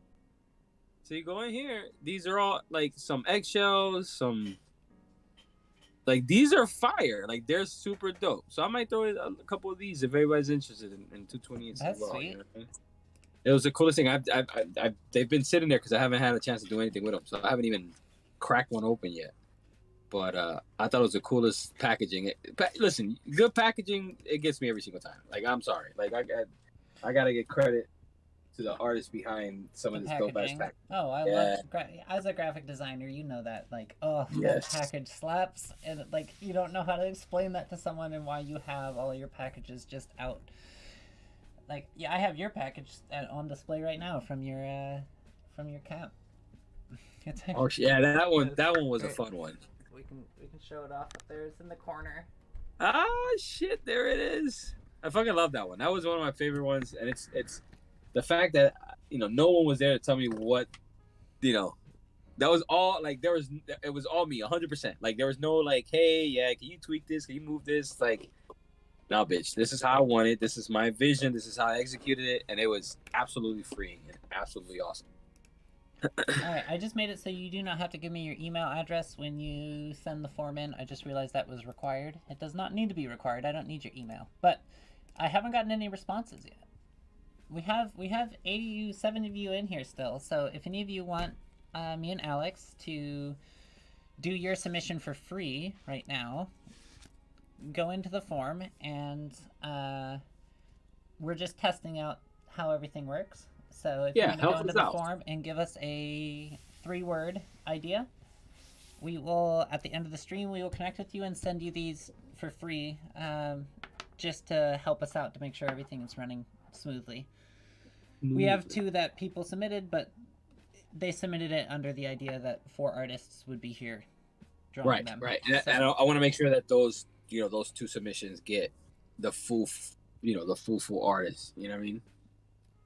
But for now, if you want to submit 2 things, knowing that your first one is for tonight, then feel free. You're not going to miss out on the next stream either. That is true. Very true. What was I doing? There was something. Oh, you know what I can start? I almost brought my Trash Panda toys custom to show off because I've been working on that eyeball, but I didn't quite get it all the way done. I've been working on that eyeball I made. Is it's LED in the back, so it's going to be embedded in the back, and then there's a battery pack installed in the bottom of the figure. Holy shit! So that's going to be a crazy one. I haven't even started yet. This is fucking cool. I'm so behind right I now. I have technically to haven't finish. started. I've only made an eyeball, which wasn't even part of the custom. I think I finally like. I took my kid out to lunch today, and he gave me an idea, and I'm like, you know what, that might work. So I just got to. Shit, I packed them all. Where the hell did I put everything? Because I got 5 points next weekend, and I'm supposed to turn over that, a Frank Montano piece for Martian, a no wait, the cake is not done. It's not due. Oh, it is due at the end of the month, right? I think it is. So I might have to push it off till after I get back home from 5 I don't points. think it's due 4 or 5 points though. Yeah, I don't know why I thought that it was due for 5 points. I mean, that's why I'm going crazy. But I still have, I got like 4 fucking pieces, show pieces I have to finish, and one of them is the only thing I started. And even then, I'm like, oh, man, I gotta catch up. Do we need some cat cam up in here? Yo, for real. Cat cam. She won't leave me alone right now, so she's gonna be on the screen. What up, kitty? This is Denari. That's how my dog. That's how my dog would be right now. He would be on my lap. Like Kim is like, I could hear him scratching at the door upstairs. The kid keeps yelling at him. Like, Look at her derpy face. Can't even keep her eyes open at the same level. Hi. You're a cutie. Yeah, she's Yeah, very... you are. Look at you. She said, Mom, I just need love. Okay, just give me love. I was doing something. Come on. I gotta come up with a. Yeah, dude. I like I said, I was cleaning the office. I was rearranging things. I'm just taking inventory of everything that I owe people. Like being fucked up. I owe so many people so many fucking things. Like I might have to shut everything down for a couple months and just fucking finish. You know what? I did the same thing. That was my unfortunate. It's one of the reasons I'm excited the Patreon launch is coming, because I wiped out all my savings because I stopped taking in any jobs or anything for 2 months. Yeah, I think yeah, that's what's scary. That's kind of where I need to be, but I've already blown my savings, which is fantastic. So Honey, it's an even scarier thing. You can't be on my lap right now. I love you. I will hang out with you later. Jesus Christ. I have to like scoot into my desk and like remove the space.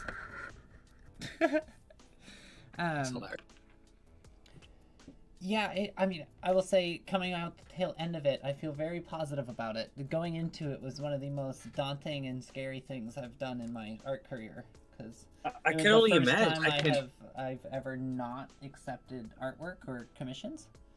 It was the first time I had ever like kind of just done the like, I don't know, it was weird. It was weird to not have any income flowing in and just be catching up, but it's definitely allowed for like the last 2 months of June here will be my last 2 weeks of June will be the last like 2 weeks of catch up based on my current schedule, which is kind of that's congratulations. That's a big up to you. That is, I know how fucking difficult that has to be, because I'm literally facing that right now, and I just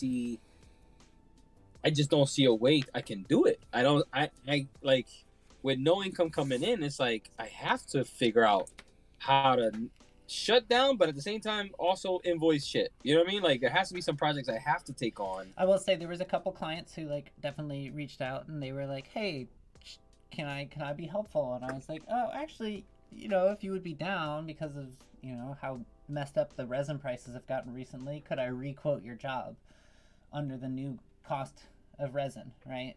And that definitely helped bolster some of the costs, because, you know, when I quoted it a couple months ago, resin was not at the rate it was now.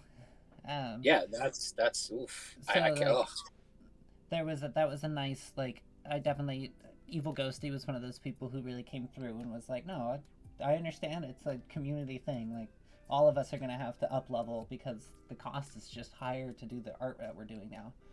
Across the board, yeah. Across the board. We're all in, like it sounds so cheesy, but the whole like we're all on this together type shit is true. It's you know, the prices are gonna affect every single person, no matter who the hell you are. And you have to be able to be a little accommodating. Like you have to. Like if you're an asshole and don't, you know, don't try to help where you can, like God, man, like this ain't going nowhere. We're gonna come to a complete fucking dead stop. And then what? Now what? Now nobody gets shit. Yeah, so I definitely like the community definitely understood, and it was something I didn't. I was really nervous, as I'm sure as you know, being an Oh yeah. independent artist. It's like you have that feeling that everyone could always do it themselves in a certain sense or fashion, and especially coming in an industry that like we're in it's called DIY toys. Yeah, And like literally. so me offering services in an industry that is under the label of do it yourself is always very daunting to me, and I have no idea how to price that. Because like if I'm in graphic design, I feel a little bit more justified to ask for a higher price just because you are just a client needing something and you don't care what graphic designer it was, you just needed the graphic. Whereas like in the designer toy world, it's much more, I feel obligated to offer lower rates or offer lower options because they're people like me. Right? So like it's I'm working Yeah, with people like me. So there's that yeah. like always that level, which is I think one of the reasons I'm excited about Patreon because it'll allow me to offer really cheap services for people to learn and be able to access that without maybe having to charge what I need to be charging nowadays for molding and casting because I like think that's where I struggle too, right? It's such a hard thing to say to your one of the one someone who you know who kind of trust in you to say, hey, I got it. This is the price. Like this is the price. Like I have to, like I know we're homies, but I also got to make a living. And I think both of us are in a very similar situation. Like it's tough to kind of quote a friend. I think that's what it comes down to because oh it's so hard. we become friends, and it's like fuck, like that's why when I reached out to you, it was on a, and I told you that I was like, look, I got the cash. Like, don't worry about it. You charge me whatever fuck it has to be, and I don't care, right? Yep. I can I do that all the time? I wish I was in a better situation to say yeah, but I can't. But when I can, I'm gonna fucking do it, and that's kind of what it's how I justify a lot of things, right? Say, look, I'm charging you this because at one point, like I helped a friend out and paid full price. Like let's make sure that sometimes that is the case. Let's make sure that sometimes that's happening because you know we're all trying to make a living, and especially artists like you where like this is your livelihood. You can't always offer the homie hookup. It's not possible. It's just not. No. Yeah. It comes to a point where it's like, okay, listen, I have to cover these bills. I have to cover this material. I have to do this. I have to do that. So don't ever feel that way. Like I'm saying, listen, I'm telling you this because I'm trying to also tell myself this because Yeah, it's been one of I those find learning myself in the things, same and spot. I think that's where like I got to kind of realize like, okay, why do I offer such cheap rates, or why do I offer such wholesale, or why do sometimes okay I know for a fact the amount of resin I'm pouring is the exact or more than the cost that I'm charging the person, and that Yeah, was because I wanted the ability for that person to like actually make it in the toy scene because of how hard it is in the industry to be able to make it because of the cost cap. And it's not even a cost cap that's like set by us as toy people. It's a cost cap set by, unfortunately, the oil industry. right. And so because of that, it affects all of us in that cost cap, and it's such a hard like industry to break into. Um, It really is. It so really is. And the thing is, like, there's a part of that though, and I think you could agree with me is that if they're able to go ahead and do the project and you cut them a break and they know that you cut them a break, sometimes you can build some loyalty sometimes that way, but that's not always the fucking case, right? So it's yeah, like sometimes folks just they're trying to run a business too, so they're gonna go to the least expensive, and sometimes that hurts. I've learned over the course of the years that I can't take it personal. There's some things I do personally, and it bites me in the ass. but I gotta remind myself this is not personal. This isn't them, thinking I'm an asshole. It's just no, it's they're running a business just like I'm running a business, and they're gonna go to the cheapest option. Which I'm telling you right now, I'm not the cheapest option. I will be the first. I'll be the first. Yeah. I'll be the first to tell you. Like I'm not the cheapest option. You want cheap options? You go elsewhere. I'm bringing you, 20 plus years of experience. I'm bringing you fucking, my knowledge, my execution. Like, I feel like I've earned the right to say no. These are my prices, and Oh, 100%. And I think I've you reached know, that within this past year. That was a lot of the learning for me was okay, let's get to a point that like I feel that I am like worth that like cost or worth that rate. And some of it for me was being able to offer the classes, and that's what made me feel better about offering higher rates. So like here moving forward, like being able to work with me will be a little bit more expensive so that I'm not losing money if something goes wrong. Whereas before I was riding on the edge, right? So if one thing went wrong or I miscast 5 toys, I've now lost money. So right, like and that margin is way too tight for you. You know what I'm saying? You it have was to. too tight, and it was actually hurting me to a point of like almost going Yeah, out of business. Um, yeah. uh, And that's the crazy part. What you do, no matter what you charge, the client is making their money back. yeah, That's the crazy part. You know what I'm saying? It's like I don't know of anybody who hasn't like dropped that kind of money and not sold out. And if you're in that situation, hit me up. We're gonna put you on Boozing Buddies and fucking sell you guys. Because it's like at this point, it's a matter of like, hey, you have, yes, you paid premium, but you're still charging double that, triple that. You're going to make your money back. Not even selling every single piece. Your profit margin will hit at a fraction of your pieces being sold. You know what I'm saying? Like if you do the math, that I'm trying to not like how do I explain it? Like you know what I'm saying. It's like yes, yeah. it's a premium product, but guess what? Fuck man, like I have one in my hands. Like I cannot wait to fucking say, all right, Bean, this is the next project. Let's fucking go. You know what I mean? Like because it's so epic, and you have set an expectation that is mind blowing. Like, listen, I've molded a shit ton of stuff. My shit looks ugly, and I've had two other people mold for me. You're my third person, and those other molds, there's no comparison. There's no comparison. It is night and fucking day. Oh well, I And appreciate that. no, for sure, for sure. Like I'm not even bullshitting you. Like I fucking love what you did for me, and I want to know more. Like I'm interested not only in getting you to do some more stuff and hiring you to do more stuff, but like how did you get there? Like I want to swim in your brain for a few hours. You know what I'm saying? Just like okay, where the hell did you get idea to do this and then pull it off here and then do this over here? Like it's fucking amazing. It's absolutely like I am. I will I'm a say fucking if there's fan. anyone Goddamn. on Instagram, which Uh most huh. of you probably are, uh, specifically follow the hashtag mold You making. go to bed? All right. Good night, buddy. So specifically follow the hashtag mold making. Oh, are we keeping you too late? I don't want to keep you too late, Alex. No, it's all good. It's all good. I didn't realize what time was. We're good. I've I been forgot that I'm sneaking them away to the beach tomorrow, so they got to go to bed a little early. I forgot about that. well, that's a fun activity then. Oh yeah, First couple days of summer, right?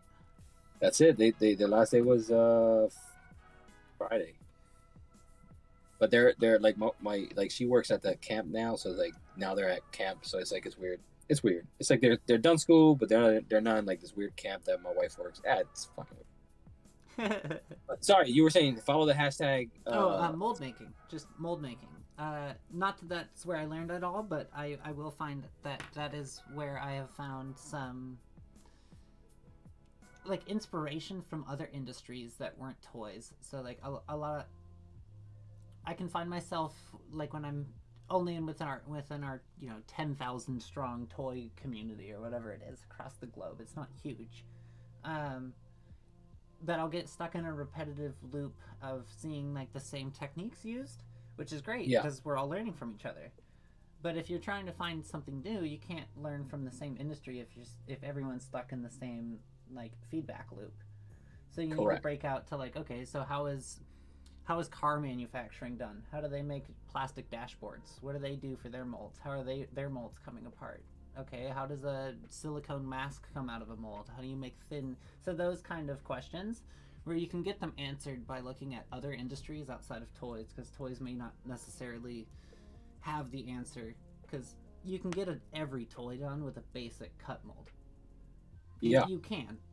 It's possible. Every toy can be made with a cut mold. So the fact that that's the case, you can not invest as much time into the research behind it. But if you want to, and you really want to understand, like, okay, how does a major multi-billion-dollar company use the same, part A, part B that I use to make And make really consistent casts? And that was the biggest thing for me, was looking at injection molding and looking at metal CNC molds. How do those metal molds block together? So a lot of those molds are upwards of, because they're metal, they can't bend. Every single time you have a topography change within your mold, you have to create a new block so that the block of metal does not get trapped inside of the hard plastic. It right. can't, like, you cannot have any recesses. So every recess has to have its own, like, sheet of metal or block of metal that then pulls that one section of the mold out. So, like, looking at those types of models and looking at those types of molds were one of the biggest, like, oh, aha, finally I can apply these same standards, but to silicone into my toys, so that every single time I pull this out, my demold isn't a 30-minute process. It's 2.5 minutes. Pull the figure out, put it in the bin, spray the mold release, rubber band it back in the pot. Whole demold is 15 minutes, and I've already back into cure time. So in an hour, I can pull 3 to 4 casts an hour out of a single pot, which is crazy. Which is all demold time. It's all the mold. It has nothing to do with your pour or cast. It has everything to do with the demold and how you molded the thing originally. Which again, that's the kind of fucking knowledge that, like, you better get on that goddamn Patreon when it launches, because holy shit, like that is what I'm talking about. That's the kind of shit that, I was fortunate enough to Hey, to the golden really. dongle. What's up? Thank you for following. Hey, what up, what? He made it. He made it. The golden dongle made it. Thanks for following, brother. But yeah, it's. I think you're right. The minute I started in the pet industry, right, which I didn't think was going to be as informative as it was. Like, I came away with some crazy, because I had people in the China factories. We had our own factory. So when we started doing hard goods, your latex and your vinyl, I got I had a couple latex and one vinyl or 2 vinyls under my belt. That, again, it's the same process that we do at home. The only thing is I had some way more insight.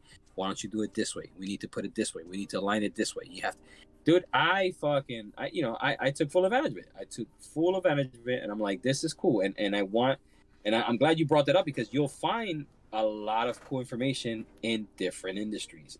And like you said, like, molding and casting is not a toy thing. It's a production process, and plenty of people use it in their production. So it's like, fuck, man, like, learn that. Learn what can I learn from here to use at home. So yeah, and that's what you did. I specifically learned from the car industry. Outside of toys, racing and car racing and motor racing is one of the things I really enjoy. So, like, seeing car models and seeing how they build models, and the fact that, like, every car that we've ever driven has been a clay model that was hand sculpted by artists, and then it was molded by artists. Isn't that fucking wild? Yeah, so, like, every car you've ever driven was a toy that someone hand sculpted out of modeling clay. Look it up, it's real. Nowadays, today, they will CNC the clay with a CNC down to a rough form, and then they still have hand-sculpted artists take that CNC. So it's basically like, if you think about 3D printing, how it has all the lines, that's what it will look like. And then Yep. all the artists hand sculpt all of those lines out and make the car look perfectly sleek. And like, so it's a total art form in its own to be able to pull car parts and things like that. So that's kind of where I learned a lot of my weird molding techniques from. And then a couple like huge uh, accounts to follow are. Well, I'll post a list in my Patreon classes and everything for people. Be like, hey, here's my inspiration, but I don't have it all off the top of my head. Oh, that'd be But cool. his name's Rob, but I don't remember his last name. But he's a big name in the molding industry, and he has a couple books out.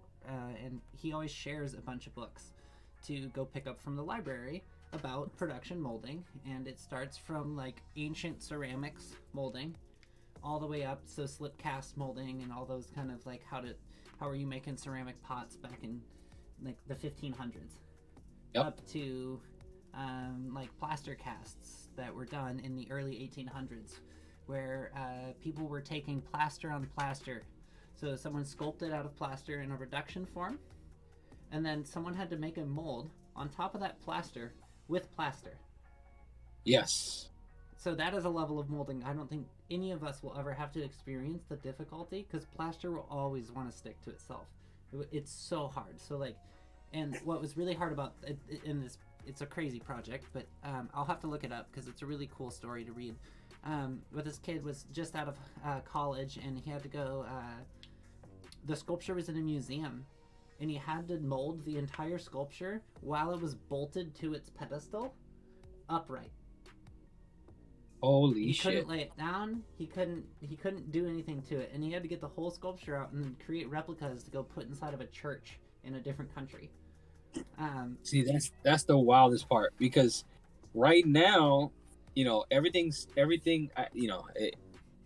Even as of 8-9 years ago, I used to work for a 3D printing company, and that is now being migrated to the 3D scanning, right? Which is which is still crazy in itself, because just dealing with that, But even then, I remember the crew that we hired still had a traditional mold maker, because even with the 3D scan, they still backed up their info with the actual mold. Yeah, it's just crazy. The shit I'm telling you, like this whole, like, you have to have a, I tell this to a lot of the new folks, man. You have to have a genuine interest in all this, and realize how this world truly is connected through what we're doing. Like, what we do at home is what people are manufacturing on a day-to-day basis across the world. Oh shit! Yeah, that's fire. I'm gonna put some highlights in it. We still haven't gotten any submissions today through No the Twitch. submissions? All right. So no worries. We at some point we're just gonna draw our own thing, but Facts. anyone that's new that just joined, we have a link which I will post again. If you use this link, it'll bring you to our Google form, and that Google form today only, normally, and forget all the questions today about cost. Today it's free because we are doing a test of the stream. Quick test run. In the future, it'll cost $40, not to submit the form, but if we draw your submission on stream. And I need to find a good way to word that, because I think that's confusing to people. But I like to warn people beforehand. Like, if we draw it, you're gonna pay the artist for their time, because they're coming on to, do chat. But I'm asking them to show up and do art for people, so getting them $10, which is super cheap, by the way, for hand-drawn originals from a lot of these people. I think that's, a rate they probably gave 20 years ago for artwork. Facts. Super facts. Yeah. So take advantage of it. Make sure you're commissioning the artists that are coming on. It's always fun to feel the love, man, and let them know that they're ready to fucking draw some cool shit for you. So don't ever forget that a lot of the stuff that you do really does help. It really helps. It helps morale. It helps, like this stuff that we take for granted every day, and it's going back to your basic, it's very important for a lot of artists. I'm throwing myself in there, like, there comes time where you just need to just fucking relax, throw down on a 228, and have a good time. So as of right now, If you we're today's just a test. Today's just a test of how this kind of works. So we are offering up free slaps. That's right, 228s. So it's basically what we'll be doing every Tuesday. You fill out the link, and we just want to do one because we want to test out that the link works, and we can do it live and see how many notifications come in and all that good stuff. We're still testing, is what I'm saying. But it will help tremendously just to see the workflow and see how this kind of all goes. So for your time, we're offering the free slaps, and you can't beat that. Can't beat that. Cannot beat that. What does this dude's teeth look like? But yeah, so 220 is back. I know you mentioned it earlier. I was trying to figure out. So you started. Where was your fascination with the 228s? Where did it start again? So there was so my parents, I'll have to give a little bit of backstory. I kind of grew up in a weird situation where my parents are super hippie, and they kind of had a group of hippie friends, and all of our hippie friends, or all of their hippie friends, kept all their hippie kids off of like cell phones and off of video games, and really kind of out of a lot of general media. Like we would go to the movies once in a while, but we didn't have access to those kind of things. Right. And in that group of people, there was a couple older kids who, would go out and do a bunch of artwork on stickers and then go around town and stick them on the back of stop signs. And I was like 8 years old or something like that. And they brought me out a couple times to go stick stickers up and draw my own little guys. And that was when the first Bean Slime kind of came about. And then the character has kind of slowly just evolved with my artwork. Originally, Bean Slime had 2 eyes and like a mouth and was more of like an actual bean and things like that, but slowly evolved to the weird slime ghost that it is now. But that's kind of where it started. But because of that, my mom and my dad's a full-time musician. He runs his own recording studio and is a full-time musician in that way. And you can resubmit Deadbolt. You can submit again, Deadbolt, if you want to.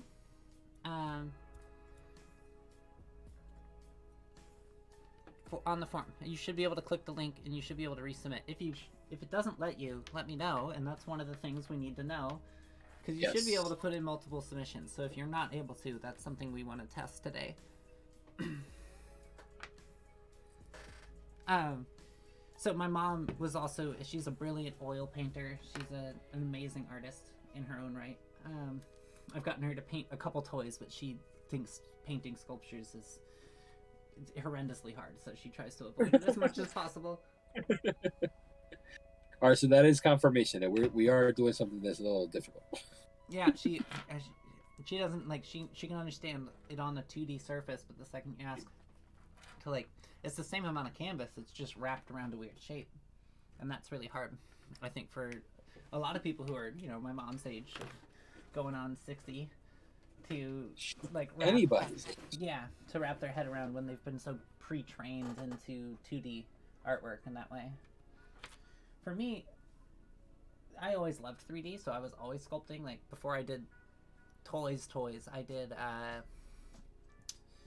what's it called? I did like Lego sculpting, where I would like take Sculpey and boil it onto my Legos. So at the time, the Clone Wars animated series was coming out, and they had all the clones in it, but they didn't release all the clones as Lego. And so I got really upset about that. So I was making my own custom clones from the show. Yo, Bean, look at this shit. This is the shit that cracks me up. My son just asked me for a custom Blanca. Hey, there you go. You know what I mean? So it's like, that is fucking cool. I started in the same way. That's how I started. That's literally, like, that was my first touch of doing my own custom toys. I don't say it started me into the toy making, because that was really doing the whole sculpting and the vape tips. Then that's how Under Our Knives found me and pointed me towards the toy industry, and then that snowballed to where we are now on this show. But Yeah, it was definitely a like it's been a weird it was a culmination of things, but the 228s were definitely because of that group of kids that was around. Like I was in like a really That small was group, huge. and the older, like the 6 years older than me kids, the teenagers at the time were out doing graffiti, and I wanted to go out and do graffiti with them, and that's what led to And stickers. I used to I used to carry my brother's bag of fucking cans. So I thought myself, I can do this. My little fat ass got caught every single time because I was fucking slow as shit, and I couldn't run faster than my brothers. And you know that started me like that freaked me out. Put it like this, because I got a beat down from my pops about it, and it always put the fear of God in me. I was like, oh, you can't be doing this shit. But it always fascinated me, and it was always like I gotta throw a piece down. I gotta throw, you know. So I would fill up black books, but then after a while, it's just like, man, like I'm just gonna stick to cartoons. I'm gonna just stick to fucking doodles and cartoons, and that way I don't get in trouble. Because every time, I think two of my black books were found, and he fucking destroyed them. Just like, what the hell? I told you not. You know what I mean? Like he was just so adamant about me not getting into the whole graffiti scene. It was just like Yeah. he thought it was fucking devil's fucking work, and you know who the hell do you think you are? You know, and I'm like, look, man, I'm just trying to be me. I'm just trying to find me. And I think it was um,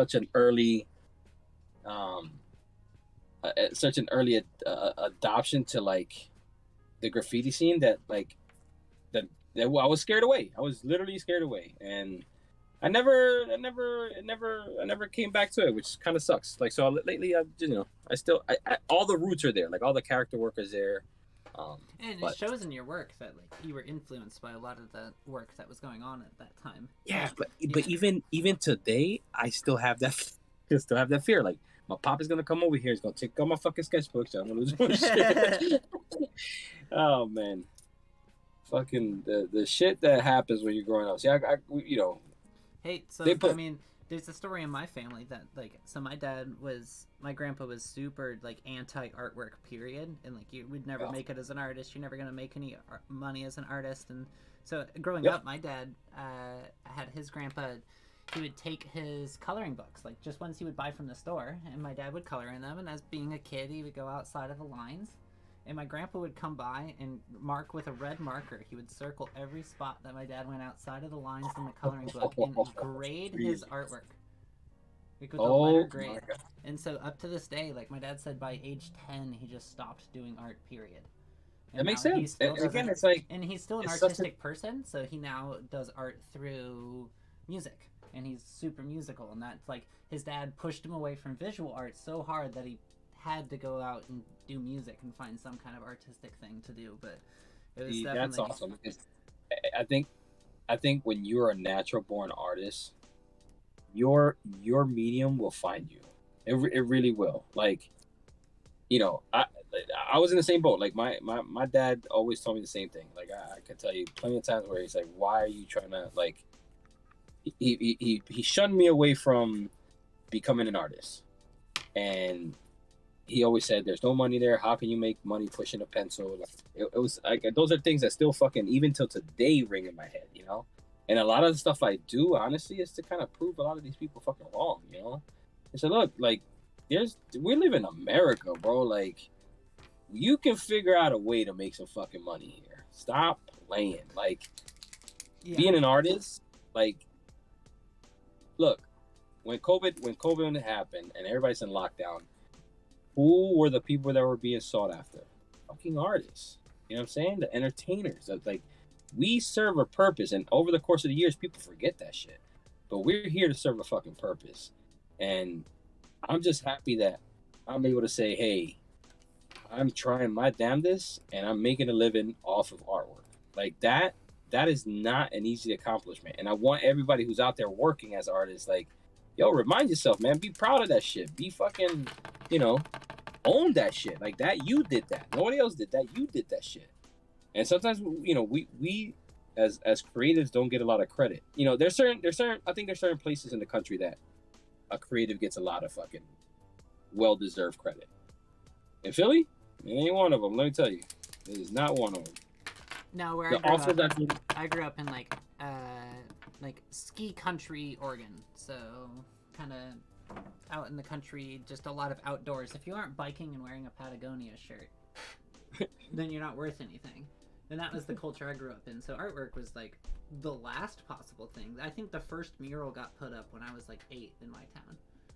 Jesus. So there wasn't even any public art. So like, I guess part of it too. I guess putting artwork out in that town, in that type of town, you felt like you were really doing something out of the norm, which is maybe where some of the graffiti came from for me too. Is it wasn't like there was graffiti culture around it, there just wasn't art culture, period. Yeah. So like filling that little void on the back of a sign made little art kids like myself like at least have something to look at. So right. That's fucking see, and that's so crazy how even through all that, look at us fucking sitting here now, literally doing shit for fucking fun. Yeah. You know, it just makes sense now. Like it makes sense now, and I think a lot of people are finally realizing that, especially in my kind of circle of family and friends, where like, you know, when I first heard that I was doing toys, they're like, man, what the what are you doing? Both my parents, they were like, you were a graphic designer, you were making $21 an hour at a corporate job, like what are you doing, why are you quitting that? Same. So you don't understand. Like you really, truly don't understand. Like it's.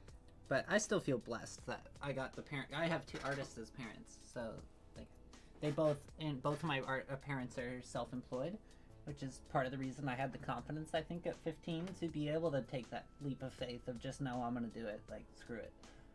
So I feel super benefited that like I had 2 brilliant examples of business owners and like artists like that I got to watch every single day growing up.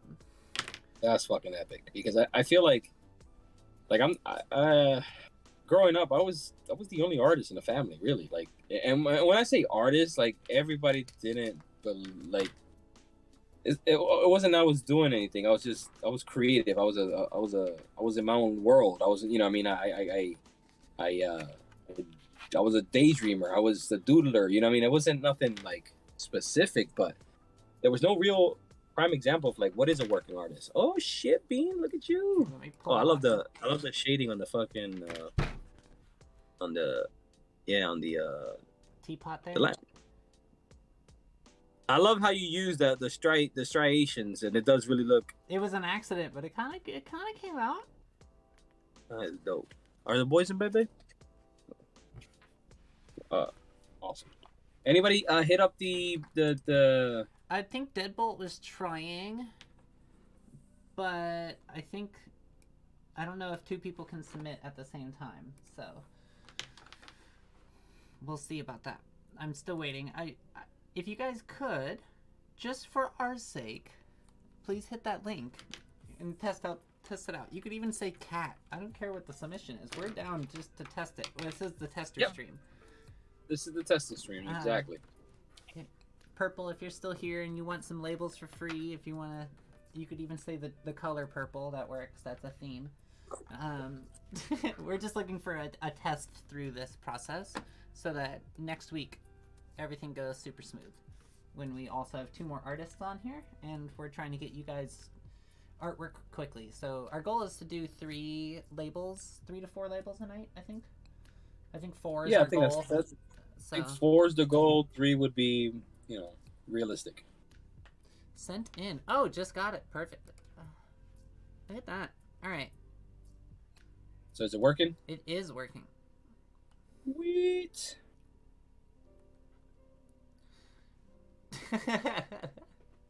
Uh-oh. All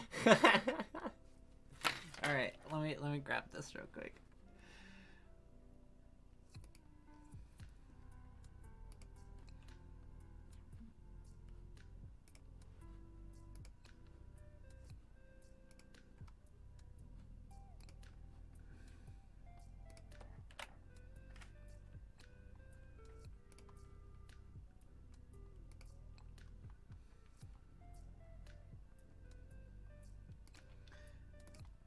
That is a good topic there, Deadbolt. All right. Now what? Now I'm a little panicked. What did Deadbolt submit? Oops.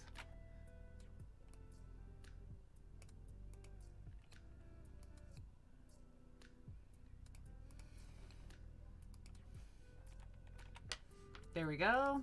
It is on the screen now. It is Skeletor, but emo.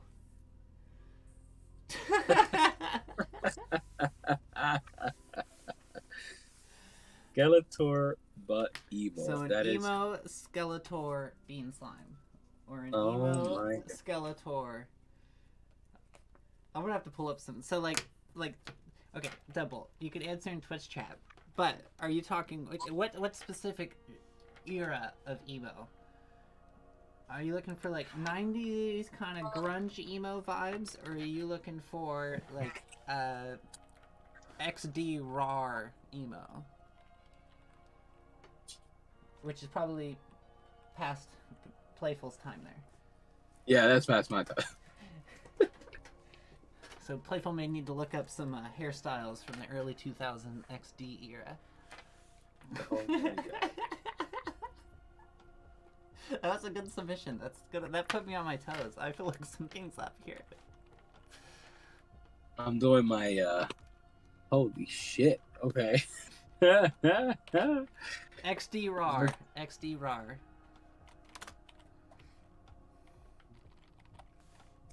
This is new shit to me, man. Look at this. Oh fuck. Okay. This is a challenge here. Oh, the hair though. Yeah, it's fucking hilarious. This is the era of when people used to take cell phone selfies or bathroom mirror selfies, but they would hold their phone like this. This is that same time period on the internet. You remember that time period on the internet? You hold your phone like this, but you don't look at it because you're staring at the mirror, or you're staring straight at the phone, so you're kind of like this. Oh my God. See, you were in the workforce at that point. You couldn't enjoy the bad internet culture that was going on. No, I was definitely not there. That's fucking hilarious. All right, I'm going to make my best attempt at this shit, guys. Oh yeah, this is the show. Oh my God. All right. Oh my God. Let me get a closer view here. I'm gonna flip over to yours so I can put my camera on a tripod real quick. Sounds good. Or else you guys would be spinning around in a circle while I do this. Okay, so Skeletor. So I think it's Skeletor with some XD raw hair. That would be that's my Romance. Holy shit. Okay. Okay. All right. That's my read on it, but we'll have to see how both of our labels come out. My God. Oh. Okay. All right. Listen, I'm coming as a complete noob to this shit. So, if it doesn't look good, it's okay. You didn't pay for it, so it's all good. It's all good if they paid for it. They only paid $10. It's for the entertainment. Come on, if you're getting 2.5 hours of entertainment out of it, that's worth it. It's worth it. Speaking of which, people, you can donate in my Twitch bio if you have enjoyed the content so far, but obviously no obligation because this is all a test. super test. All right. Oh my gosh. Right. Okay, now I gotta pull up Skeletor just to like imagine these two creatures together. Right? Do that. Oh. Okay. Oh my God, this is so fun. Okay, now okay. Oh man. See, just drawing my bean slime over and over ain't fun. When y'all come up with the circumstances, I get pumped all of a sudden because you throw some weird stuff at us, and we have to come up with it on the fly. On the spot. Oh. I think we got this. I think we got this. Oh my God, this is hilarious. Okay. Oh.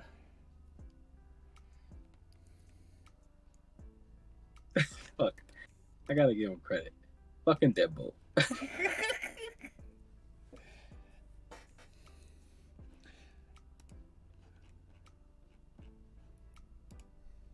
Oh wait, that's right. They can see the They can see. Oh shit. Okay, so let me not fuck this up. Oh, don't care if you fuck it up. That's why it's on 228s, remember? Grab another one, because it was free. It's literally costs less than printer paper, which Yep. is what I normally sketch on, because this is free from the post office. Me too. I'm a huge sketchbook, or not sketchbook, Printer paper. sketcher. Yeah. Oh my god. That was my go-to forever. I got made fun of him. You know, like I said, like I've done a bunch of cons and I've worked next to a bunch of artists, and man, I could tell you stories of the motherfuckers who just sat there and roasted me. Why are you using mechanical pencils? I'm like, bro, like, calm down. I'm literally sitting in this. I'm literally sitting in the booth next to you, selling shit. You think it matters what the fuck I'm using? You crazy son. It's like, all right, I could use what you say to use, but we're still in the same exact predicament, and I'm still selling just as much as you are, if not more. So, explain that to me, sir. Oh my god, the hairstyle. The hairstyle's gonna fucking. That's the one that's getting me too, but it coming out of the little Skeletor hood is too good. With the hood, with the hair. Oh, shit. All right, ooh, that's what it is. Which one do I pick? There's so many fucking crazy styles. That's fucking okay. All right, I'm gonna choose XD RAR. What the? I just put in XD raw hair and it came up. Yeah, I got I got tons of hairstyles. Crazy. And it's all about the hair. All right. I missed this when one. people suggest things that are too old, they were out like in the 90s when I was not even born. You can cover that side. Got you. I got I'll you. cover the early 2000s. I got you. All right, addicted to MySpace. That's hilarious. Fuck. Okay. The way that it plasters to the face is what gets me. It's like the amount of hairspray to get it to stay in those positions. Hey, you're right. Like, this isn't like normal. This is fucking crazy. No, it's like impressive. It's an art form to do XD hair. Like it probably is a good 2-hour hair routine in the morning.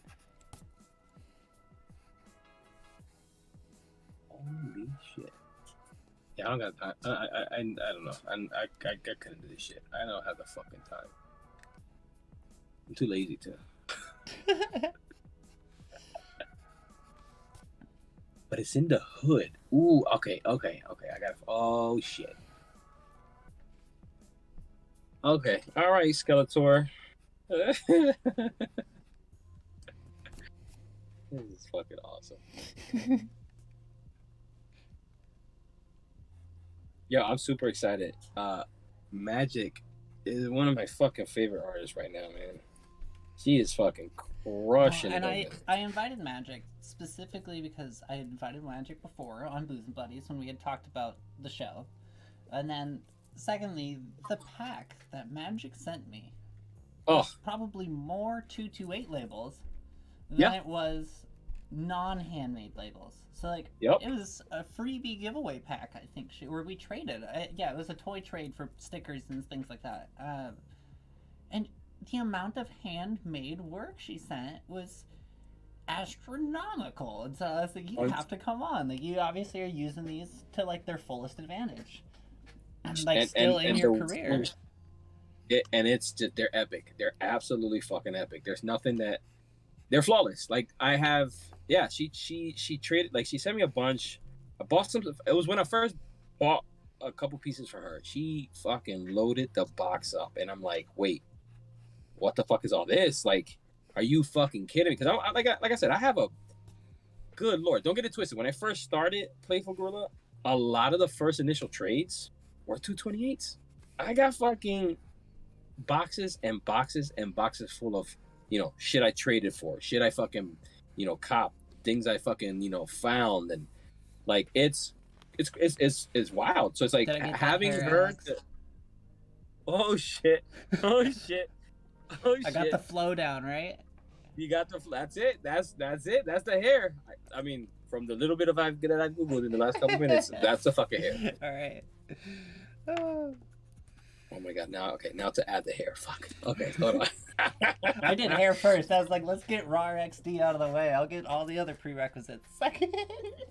I fucked up. I did him first, but I did something that you just suggested. So let me see if I can pull the hair off and I'll show you. Fuck, this is cool.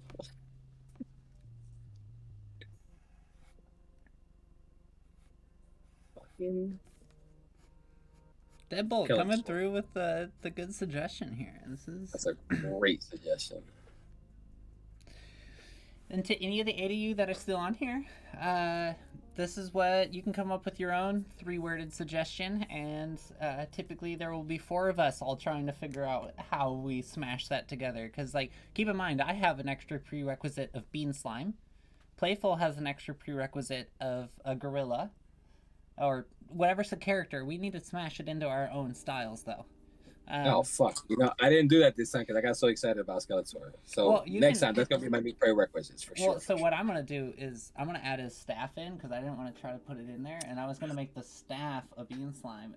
So you can make the skull. You can make it a gorilla skull instead of the ram skull. You are a fucking genius. You are correct. Actually, I got it. I got it. Okay, now I'm excited. Okay, now I'm super excited. God damn it. All right, let's get this one. Oh, it's crazy. Can we pull this off? I think we got this. We got this. We're almost there. I got this one, I think. You got it. You got it on the money. Trying to make sure I'm doing. I gotta get more of the hair covering the eyeballs because that's also part of it. You can't see. You can't let them see your eyes, or else that would be too normy. It needs to cover. Is that what it is? I don't want to be normie. Here, chat. I'm gonna pull open the references I have right now. So here's what we're going through. And then we have Skeletor over here. And then let's see if it comes up. No, bean slime isn't on YouTube yet. Not well known enough. Just a bunch of beans and slime. But never mind, I can't Google my own character. But you know what? You all know what a bean slime looks like. I'm gonna go a little. I know it's in the past, but he's gonna have an iPhone. Just FYI. Oh, it's all good. My iPhone's gonna have a little gorilla on it. Yeah. Ooh, this would come out of his hood. So fuck yeah, this is gonna go this. Oh, the fact that we're doing this.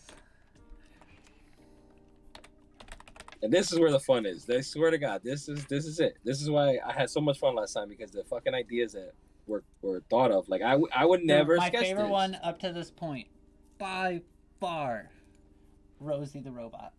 Oh my God! That one threw me for a loop. I had no idea, and I ended up doing it where Rosie was like sucking up the bean slime. But that one, yeah, oof, that was a tough one. But fucking fun as shit. That's the whole. That was the whole, like, yeah. Fucking. Okay, this one's cracking me up, man. This is too funny. We might have to turn this into an actual sticker, and that's the whole thing. That's we might get some inspiration, and then look, if I ever decide to make this into something, like whoever purchased the fucking vinyl all the way to you right away. Yup, you'll be the first person to own it. You know what I mean? Speaking of which, let me pull it up. I was wondering, and how about I will ask? Well, you guys don't need to see my files. I was wondering, should me and Alex, I have created. Where is it? Desktop. Being Legend Art. Wait, no, it's under 228 Tuesday. I need to get you on Dropbox. I'm telling you. Yeah, I need it. I really do. You'll get so much out of it. Guaranteed.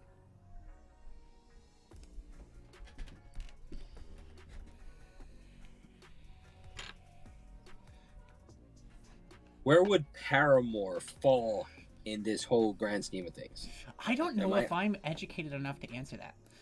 Okay, because I feel like that was my that's my extent of knowledge. Should me and Alex get some Slime Rilla Post stickers made? Oh, hell yeah! Actually, we should talk because I think, to be quite the fuck honest, these are the ones that we should be sketching on.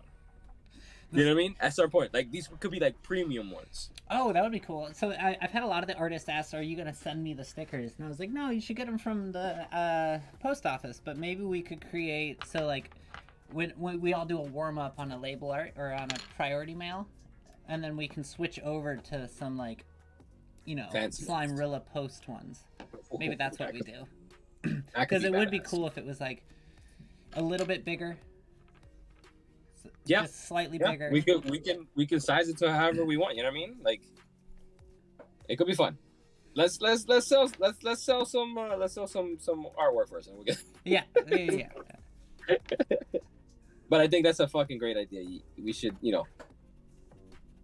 at minimum, get some stickers of the logo so that we'll throw it in with every purchase. You know what I mean? That's what I was thinking. Because then we could even stick it on the outside of the envelopes.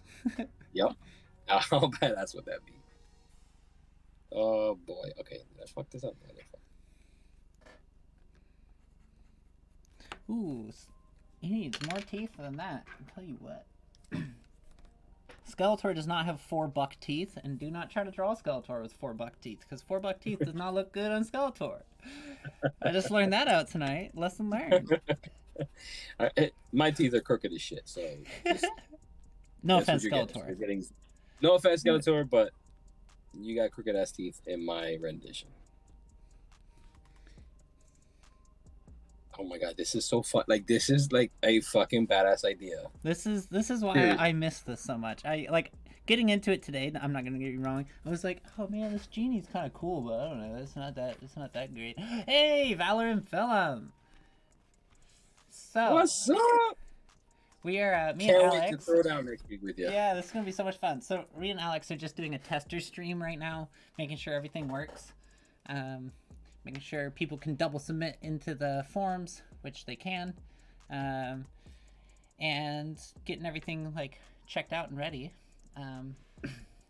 But it's gonna be fun next week. I think we got all of the little hiccups. There was no audio in the first part of the stream, so yeah. See, Skeletor but emo. So the first part of the stream was just us brain dumping. Here, I can show you the label that I made. So I did a Bean Slime Genie. And then Alex did an orc. You know, it's an orc, right? Sure, an orc. I love it. It's a fucking orc. I have no idea with orcs or goblins. I don't know. Maybe someone in chat can tell me the difference. Orcs drink milk. Goblins don't. That's what I heard. Okie dokie said, hello, nice. Skeletor, Borg, emo. Those are dope. Shit. We're getting there. We're gonna bring them into the future. iPhone.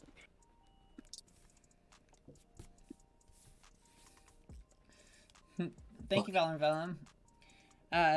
So yeah, we're excited for next week. Priscilla, with you. Anyone in chat right now that is gonna come next week? Valor and Vellum just entered, and they are one of our 2 artists that are joining us as guests. I'm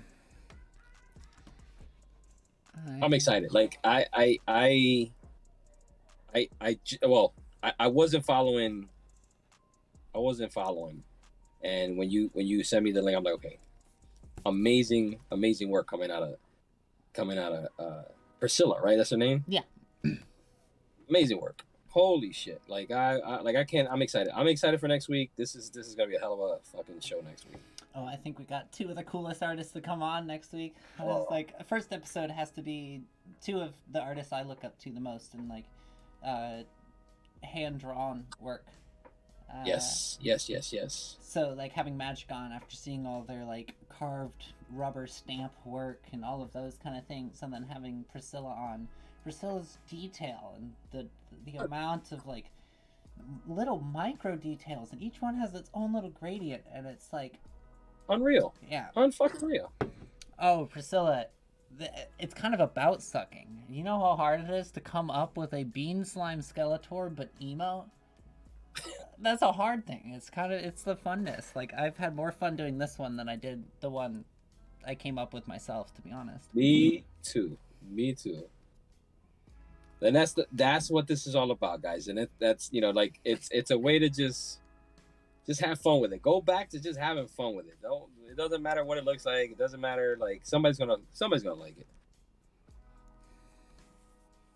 It'll probably be me, because I'm a sucker for all this shit. Yeah, I think embrace the suckage in a way, because it's about having fun and kind of exploring the boundaries, and like we're doing these labels in 40 minutes, right? So 40 minutes is almost no time to, realistically, as we all know, to do a label. So it's like, get that sketch down, color it up, and have fun while doing it. If I had to put this in a category, I would say it's more of an art game show than it is something else. Yeah. It's less about the commission itself, and it's more about the fun making it. And the experience of being thrown a loop and having to come up with like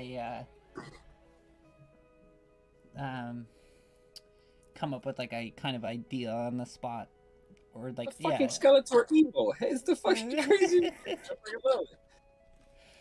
fucking love it. Shit. Yeah, that's right. We still gotta color these. Don't we? Oh, we don't have to fully color them. I was just gonna do a little bit of color. And if you work in black and white, I would just work in black and white. That's true. I'm not trying to limit or tell anyone what to do with their 228s.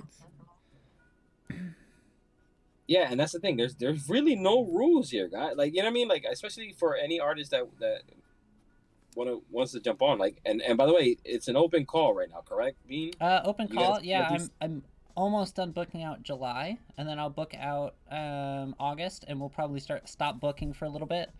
See how the first run of shows goes, see if we need to change the format at all, and then come back and book throughout the rest of fall. But as you heard me when you went to go get some water, we'll probably time it so that, like, since we both are busy, that holidays are kind of the end, and then when Booze and Buddies kind of comes back, the shows kind of come back, because you're a host of both, which is when you came back last time. So fucking badass. Yeah, I right now, like, I'm hesitant. Like, so I have all of August. I'm missing 2 weeks in August, which, by the way, I gotta get you on. Yeah, if you got a week around to August 8th, my birthday's the 8th. Oh shit! Wait a damn minute! The 8th, that makes you a Leo. Yep. I'm the 13th. What? There you go. We gotta do a birthday celebration. Yeah, we do. A fucking special event. Fucking 8th. See, so you got an August birthday. Fuck yeah. That's why I like you. That's where it is, right there. I didn't even know it. Oh, August shit. babies. August babies are the coolest babies. I keep telling people. They don't listen, though. They don't listen. Okay. Maybe it's because those August babies always talk over them, but I have no idea. Is this emo enough? Oh my gosh. I love that you did the iPhone in the picture. It is a classic mirror selfie. I can't believe you did a mirror selfie. You told me. I was like, that's so perfect. That's every 2000 selfie on Facebook.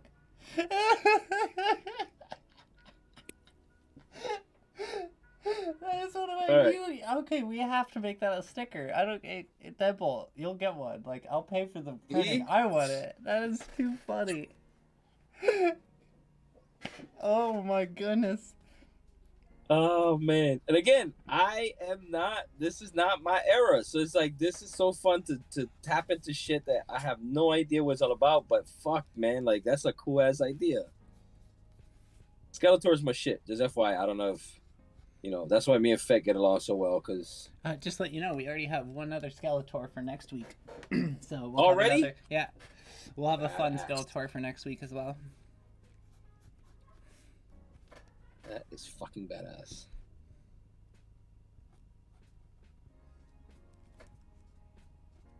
All right, here's my my assignment. Instead of the Apple logo, we put a little gorilla logo there. How about them apples? Eh? That's awesome. That works. All right, let So me. I did mine instead of a staff because I didn't want to do it. Instead of Oh the shit! Yes, yes, that's fucking badass. All right, I really want to fucking color this one. Fuck. All right, let's make some. Let's do it. Let's fucking do it. Fuck it. I'm gonna start outlining it and let's see where we get to.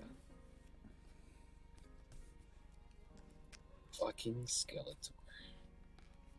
Yeah, and Bean, I'm gonna be real honest. I don't want to know the submissions. I Just will FYI. let you know. I'll be the only I one that don't. knows out of any of the artists. That you got to keep it that way. You got to keep it that way. The surprise of it is even Well, and fucking even better. I won't know. I'll know what's submitted, but we're running a lottery wheel, so we don't know what's up next. That's true. That's very So even fucking for true. me, there is like a level of like each time it'll be like, well, there's 8 in the form. We're only doing 4 today. So even I won't necessarily know which one's popping up. So we got to get that form filled out, guys. Seriously, like these are, you guys got. Sometimes you just the inspiration comes from the weirdest shit. You know what I mean? And I don't know what the fuck. Deadbolt came up. Oh, How it was came yeah. I don't know what you were smoking, brother, but I want some because this is great. I hope he's still watching this crazy shit go down. Deadbolt, throw an emoji in the chat if you got one. Speaking of which, chat, if you want some cool bean slime emojis like this one here, Ooh, you got your own emojis? I have my own emojis. That one's a There bean he slime is. coming out of a box. Oh, Here, that's you want to see a fucking cool? You so want to see a nice. cool one? Look on screen right now on my Twitch. Okay. So if you subscribe, hey Devil, Oh how's it shit. going? So if you subscribe to me, Bean the slime time. Bean LA slime time. I made That's that like animated GIF Oh, that's fucking that badass. pops up. It only pops up when people subscribe. So speaking of subscribing, if you have a Prime Oh, there it is. membership and you do not spend it on a different Twitch channel here, you can spend your Twitch Prime on me. It is free for you, but I get $5. I get $2.50. That's what it is, because it's $5. So it's free for you if you have Prime, but it helps support us here on the stream, keep these going. Wait, like Prime, like Amazon Prime? Yeah. Yeah. So if you Wait. have, it's something have because Amazon Prime. Amazon owns, it's like Prime or Twitch Gaming or Prime, something like that. But I'm sure Valorant You're can tell us better because she's actually on Twitch more consistently than the last time I was on was 2020. I'm not gonna lie. You're gonna have to school me in all the Twitch shit, like for real, because I didn't know that, and that's fucking dope. So I want to spend my prime time slime on slime. Wait, my prime slime, prime slime. Yes, Yeah. my prime. How do you do it again? I'll let me look. Yeah, you found out. Oh, Like, Valorant Vellum. How do people use their Prime subscriptions? I never remember. You go to my like main page and then you like hit subscribe, and if it says you can subscribe for free, it means you have a Prime subscription available. If I remember correctly. I guess I would have to sign into my Prime on whatever machine I'm on. I think so, but we can. You and I can figure that out later. But I think that's what I was asking.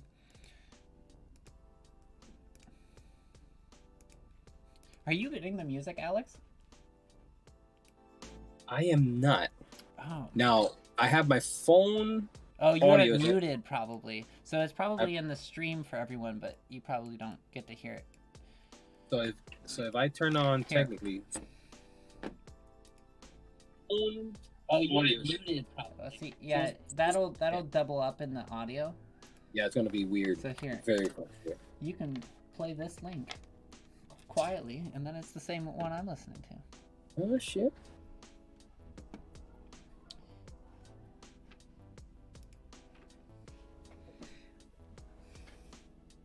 They just have to link up their account, and then when they go to sub, they should see an option with sub with Prime. Okay.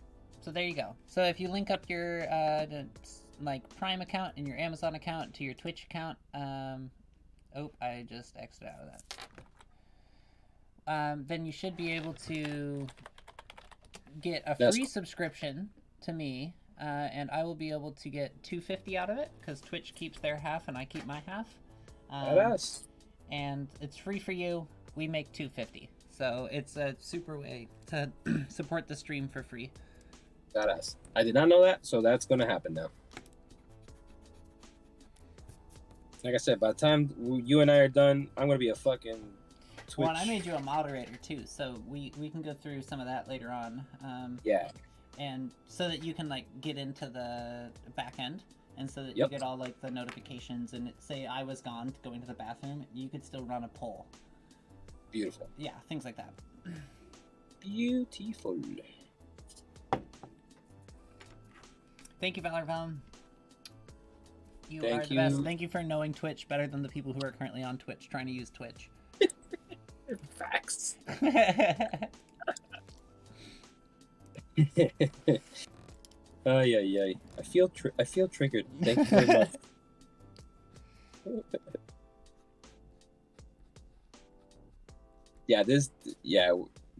We might have to. I need this in my life. A sticker version of our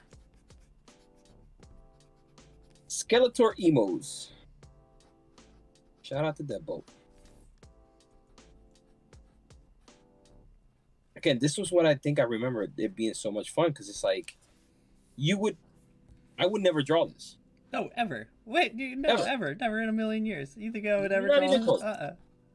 Nope, not even fucking remotely close. And here I am. Oh, it looks so ridiculous. So fucking ridiculous. And it's fucking great. I love it so much. It looks so stupid.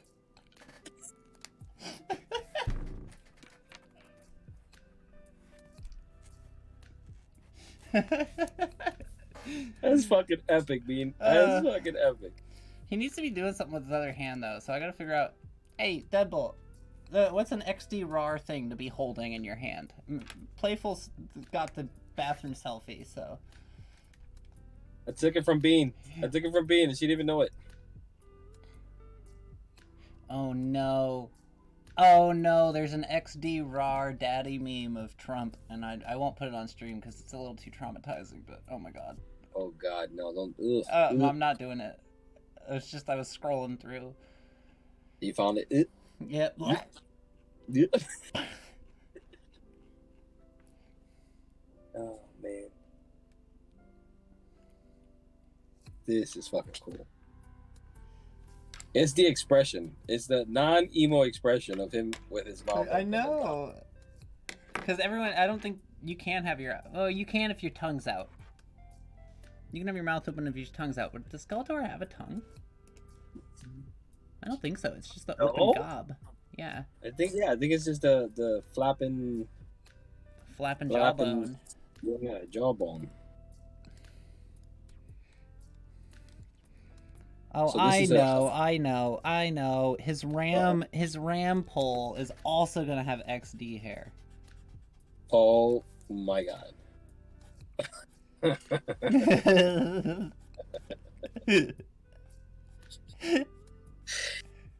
Shit.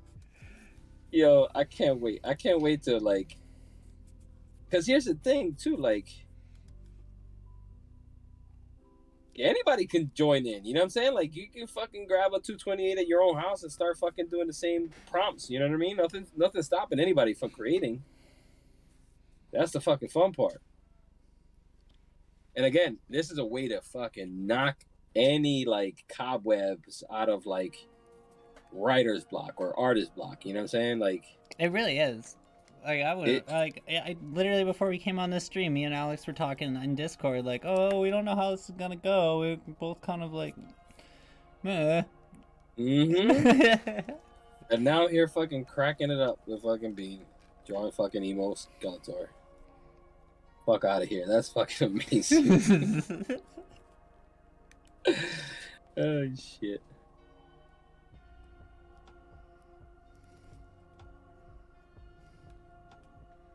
We're gonna need some vector artists to help out. But like, hey, we got some 228s. We need vector up real quick. Hey, actually, Under Our Knives, I don't know if they do it super well, but they're one of the people who I've like when I haven't been able to get something vectorized just because like I didn't have it in high quality. You did a Rosie the Robot from the Jetsons for me last round of 228. Still love them. See, we were literally just talking about that, Deadbolt. That was Yes, I think that was about that you gave the last best suggestion that I loved so much. See? That's amazing.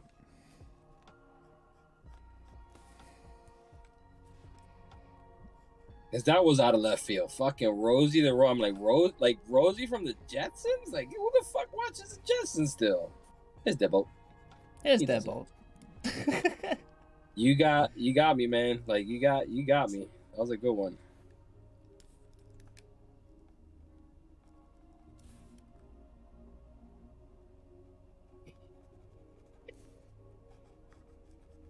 This is cracking me the fuck up. Where's my Sharpie?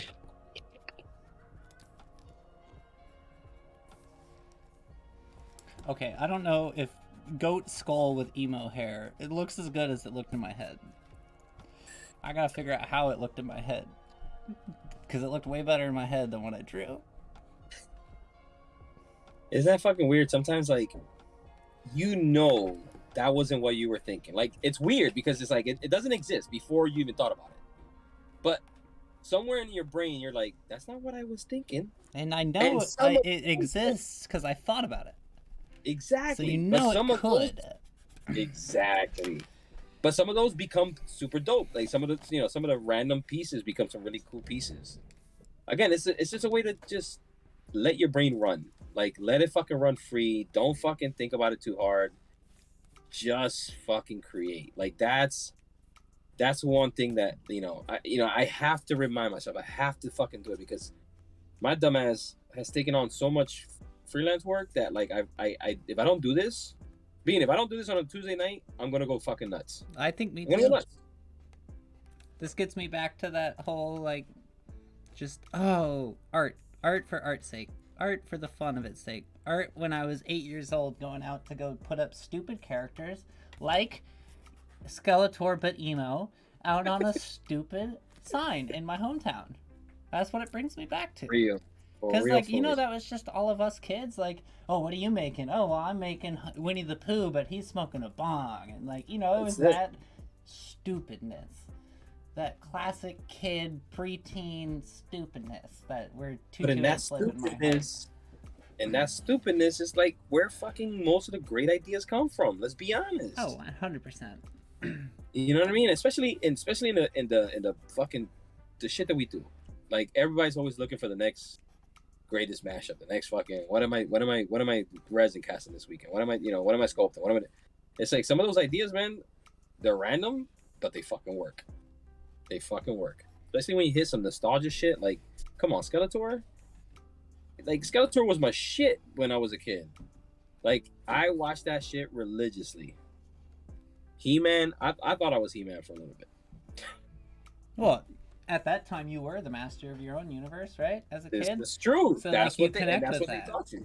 This is fucking true. I mean, bring it back to the toys that made us. Part of the subliminal messaging was, as a little kid, for especially little boys, that was like the power, and that's why they made She-Ra, right?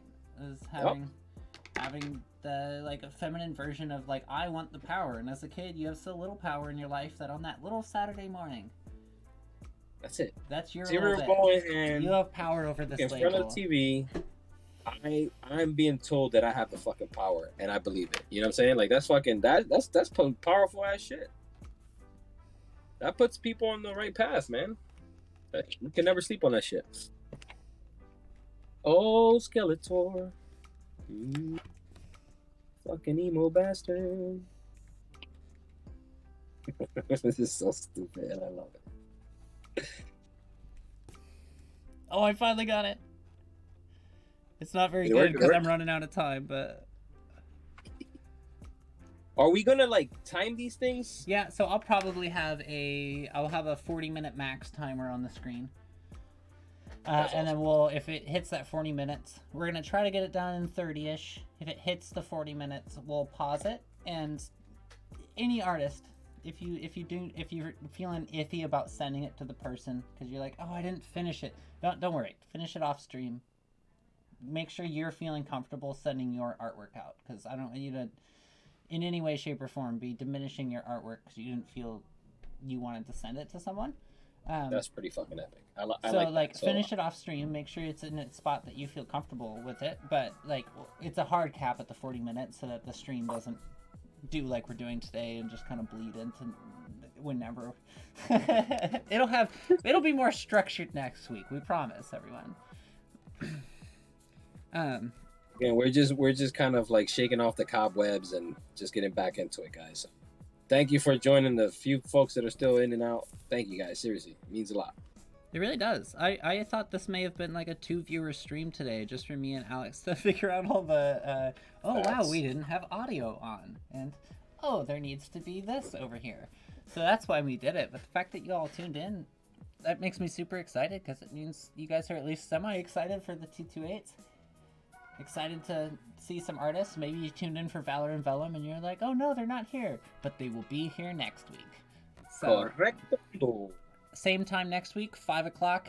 We were a little late today because of technical things. We were setting it up.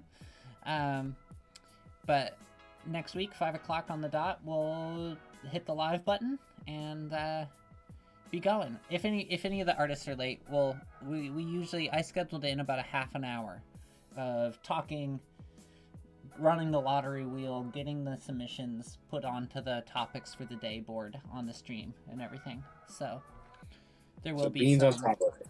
Yes, there will be some time to, like, if you're a little late, no worries. We'll probably start actually doing the drawing at 5:30ish Pacific Standard. So what is that, your time? 8 o'clock? 8 o'clock. Yeah. Yep. Which works out pretty good. Really good, actually. This is fucking. I love this. You know how sometimes you do some shit, you're like, all right, this is kind of fun. Yeah, I like this a lot. Like, this is a good idea. This is one of them. Let me tell you. Let me tell you.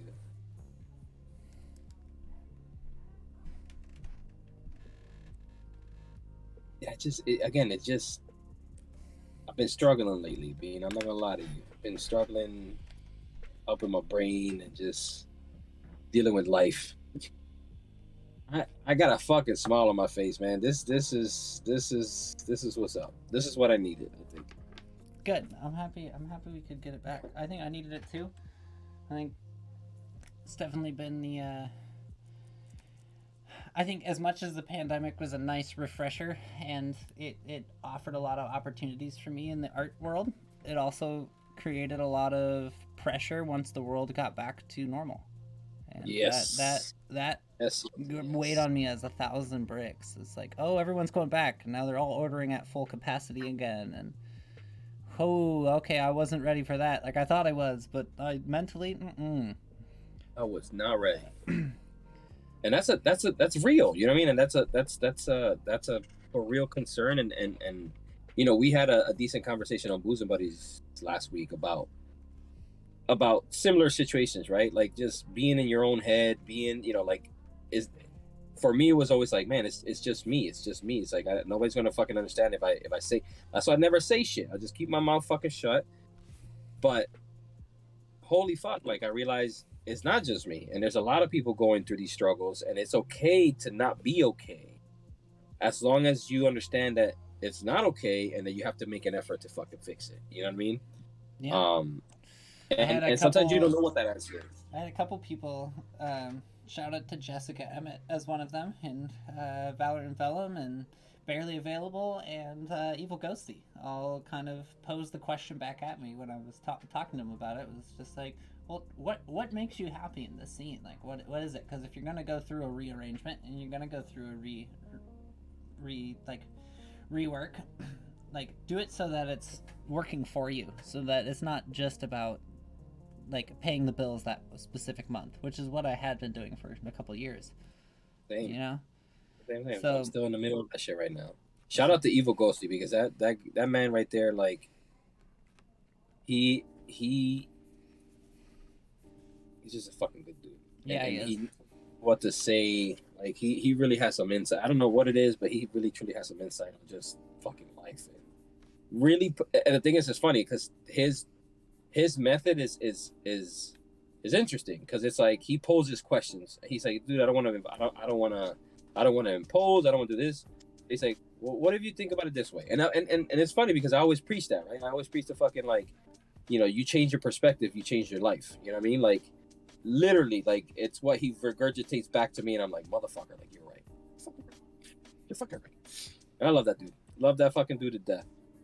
Yeah, me too. That's one of those people in that I have been fortunate enough to meet and really bond with, man. We did a Philly Comic Con. I forget what it's called. Fucking the Expo Philly or some shit together, and it was just great to fucking bounce back ideas and just he's one of those clients that was like, push me back.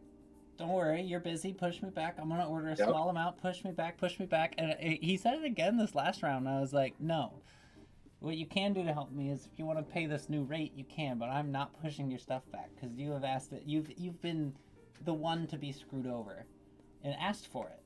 Not even like I purposely did it. Like you told me no, screw me over so that you can get on top of other people's stuff. And like, who does that? Who does that, right? Who does that? That's fucking Evil Ghosty right there. It's such a selfless. So, if you can, go buy some stuff from Evil Ghosty. Support the dude. I know he's always selling plushies. He's always giving deals. So, look him up. I know probably the 6 of you in here probably are all friends as well. But I've always liked to shout it out because you all, like the 4 people I mentioned, definitely I've talked to you a lot. Alex, I know I talked to you briefly about it and stuff like that, but we're all busy people, so yeah, Evil Ghosty definitely came through in that, like, well, let's look at it this way. What if we did this? He also, like, he's given me, speaking of which, 5 points coming up. I have a couple toys at the Evil Ghosty booth. Yes, that's right. Correct. Oh, that Which looks so 5 good. points was such a disaster. Like, we were supposed to have a booth together. Then I found out that I still had credit for half of a booth somewhere else, and then I couldn't get my money back. So then it was just fucking disaster. Like I'm looking forward to see my people. I'm just not looking forward as a business to sell shit because I'm just not fucking ready. Like I'm just not ready, and I don't know if I'll be ready. Yeah. But there's my fucking emo Skeletor, guys. Quite a few people had that kind of issue this year with the planning around it. Yeah, it was just something's not right. Something's not right. I'm not feeling it 100%, which sucks because it was one of my favorite shows. But well, if Red Guardian's Creatives Con catches out there, that one I'm super excited for. That is something that like kind of like ignites a lot of shit. Like, because there's some events that we they did the one here in Philly. I went to the one in New York. Like, being surrounded by so many creatives, you're in it. Like, you are completely, like, it feels good. It feels good to be surrounded by that much talent, all for the same purpose. You know what I mean? So I don't know. It's gonna be odd. We'll see what happens. Like I say, I'll still put on a show. You know me. Like, it's not like I'm not putting on a show, but I think deep in the back of my mind, I'm just I don't know. I'm struggling a little bit, because like I'm not where I want to be. after I lost all my shit, like I promised myself to really jump into my own shit, and everything that I fucking put into plan has kind of like stalled off. You know what I mean? So it's like I'm in a weird kind of like, fuck, man, like what else can go fucking wrong before it goes right? That's where I'm at right now. I need a decent. I had a pretty similar experience, especially with Max just quitting. Um, I will say that was a huge blow to my like plans in the business, and plans on like what I was doing with moving forward, because I had kind of created Extrumi and created this whole new brand identity, so it wasn't listed under my brand identity, which I've now reverted on, and it can be under Bean Largent. And I'm not really gonna hire people anymore. I'll probably just do it in a more teaching way. But like obviously I'm only speaking from my recent experience, but definitely one of the biggest things that helped me get back into like bringing back 228 was it was the scariest thing, like I said, but bringing closing down shop and getting through the backlog, because every time I try to think about what do I want to do, right, what do I want to do for my next toy, or what did I want to do for my next like art adventure, like doing 228, like it always felt like if I do that I'm screwing over a client. If I do that, someone isn't getting their stuff. That's it right there. And, that's the fucking feeling. As an independent artist, you and I already work 10 hours a day on client stuff, so that it's not justified emotionally, but I couldn't ever bring myself to still do it, because in my head it still felt like that, even though like logically whenever I would talk to those clients they're like, no, do your thing. Everyone has weekends regardless of the industry. That's what I've been trying to explain to most folks, right? It's like, I'm in a really weird situation. Like my situation is I try to hold down a 9 to 5, which right now I'm kind of in between some weird projects. I have a ginormous client list of things that I've been commissioned to do, locked in, projects that have to get done. And this is all outside of the shit that I want to fucking do for my own brand. And it's like, I feel like I feel like I have all these crazy cool ideas, but if I sit down and sculpt something, the 3 other people that I owe a sculpt to, they're gonna give me shit. Or in my mind, it may not be true. Like you said, like you talk to them and they're like, oh yeah, don't worry about it. You can do. But well, and like, it took me probably 2 months of beating myself up and like not contacting them and being a bad client manager and doing bad like business tactics. And I knew it was bad business tactics, right? But like, I couldn't bring myself to like ask that question of, oh, I can't do it. I messed up, right? And that was that, like, it took me it literally took me a couple breakdowns and having huge conversations with parents and just being like talking to those 4 people I talked to for me to finally be like, okay, I'm gonna stop. I didn't take in any jobs, not a single one, from the time Max quit or just before, because Max had gone on vacation, all the way up until a week ago. I started accepting jobs again. So that's, what is that, 2.5 months?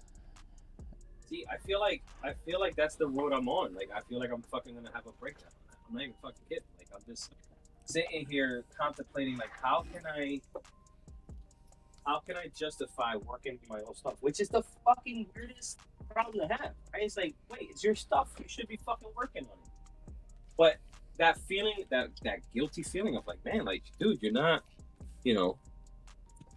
like, you need to step up your shit and really, really push to get all these projects done. And that's kind of where I'm at. It's like, look, I'm not taking a break just yet. I think there's a point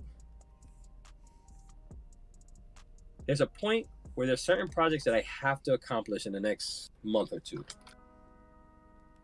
If I can get to that point, then yes, I'm like, you know what, I'm gonna take a break. I hope nobody minds. I'll reach out to all the clients, do the whole 9. Like, hey, listen, like I need a break. Like, I'm not gonna get to your stuff anytime soon. I just need a break for me. And even then, like, for me, it's hard to stop and go, right? So if I stop doing that, oh, that's still dark as shit. How do I turn around, and I'm already exhausted, right? So I'm already fucking tired. How do I turn around and focus on my stuff and give my own stuff the pure attention that I feel it deserves? So that's where and I'm still actually reaching that. I will not say that I've reached that yet, because like as much as I'm talking about, like, it was so relieving, and it let me have the space to actually ask you again, like, hey, let's do 228 again, because that was something that was important that I lost. Let's do, let's do those artistic for artistic sake things again. Um, but I even 3.5 weeks ago, if you asked me that same question, mm-mm, no, I have too many people waiting on stuff, too many people relying on me. So there was that, if you can, and I know, like, for me, it took waiting long enough to have enough in the savings to know that I would be okay for 2 months, paying 100% out of pocket and not bringing any money. And that's a really, and I'm not like, you have to be in a very specific situation to be able to do that, and that's why I'm like, I don't know if it's possible, but it was a huge help for me when I reached that point, because now I was able to go, okay, now I have the 2 hours every day. So I've been doing, like, the past week, I've been doing 6 hours of client work, 2 hours of being largent work, and actually finishing on an 8-hour day, so that I can come home, and I say finished by, like, done in my art studio. Then I come home and I'm doing this today, which is me having fun, not me working in that Yeah, way. this was why I jumped on it quick. I knew that I needed an outlet, and if I force myself to say, okay, for these set of hours, you're not doing shit. You're not doing shit. Whether your clients like it or not, you need a breather. Yeah. You need a breather, and this is kind of where this all falls into place for me. Like, this is my breather. Like, this is, like, I know I'm doing artwork and I'm working again, but it's not work. This isn't, like, this is where I find the most comforting time of, like, hey, like, look, I'm gonna leave here. I'm gonna fucking have, like, emo shit on my mind. Like, it's like, this is fucking great. Like, it just reinvigorates those, like, moments of, like, man, like, I just need something fresh and new. And I don't know. I'm listening to your story, Bean, and I think, like, I feel like that's where I'm going to end up. I'm going to have to take a sidestep, and it's not like I'm not quitting. I'm just I need that break. I need to catch up on certain milestones that, if I don't hit sooner than later, it's gonna be detrimental to my brand. Mm-hmm. Right. So it's like, there's certain things I have to accomplish. There's certain things I have to do, so that Yeah, and my the break future. allowed me to get all of the, like, crucial client stuff out of the way, so that it wasn't weighing on my psyche, so that when I created, it was actually like when I made all that Patreon stuff, 3 weeks ago I tried, 4 weeks ago I tried, 2 months ago I tried. I always would get into it, open the page, and go, oh, Nope. I could be doing a client thing right now, and Yep. close it. That's Dude. That's where I'm at. Like, I do the same thing with my website. I do the same. Like, this shit has been. I've been trying to launch this shit for a year. Like, it's the same shit, because I just feel guilty. I was like, this hour I could be spending on client work. Like, why am I doing this shit? Why am I here? But I think what you did is fucking commendable, and it's scary as shit. And it's like, fuck, like, that's all signs point to something very similar, right? That's how I see it. It's like, all signs right now point to, like, you need to fucking figure it out. Fucking sit down, do, okay, I'll catch up with some client work. I'll make sure that the people who are the most likely to be butthurt by me not finishing a project, let them get their shit first. Reach out to my day ones and say, listen, I need a break. Here's the schedule. I'll be back. Don't get it. I think I just got to be more open with that part of it.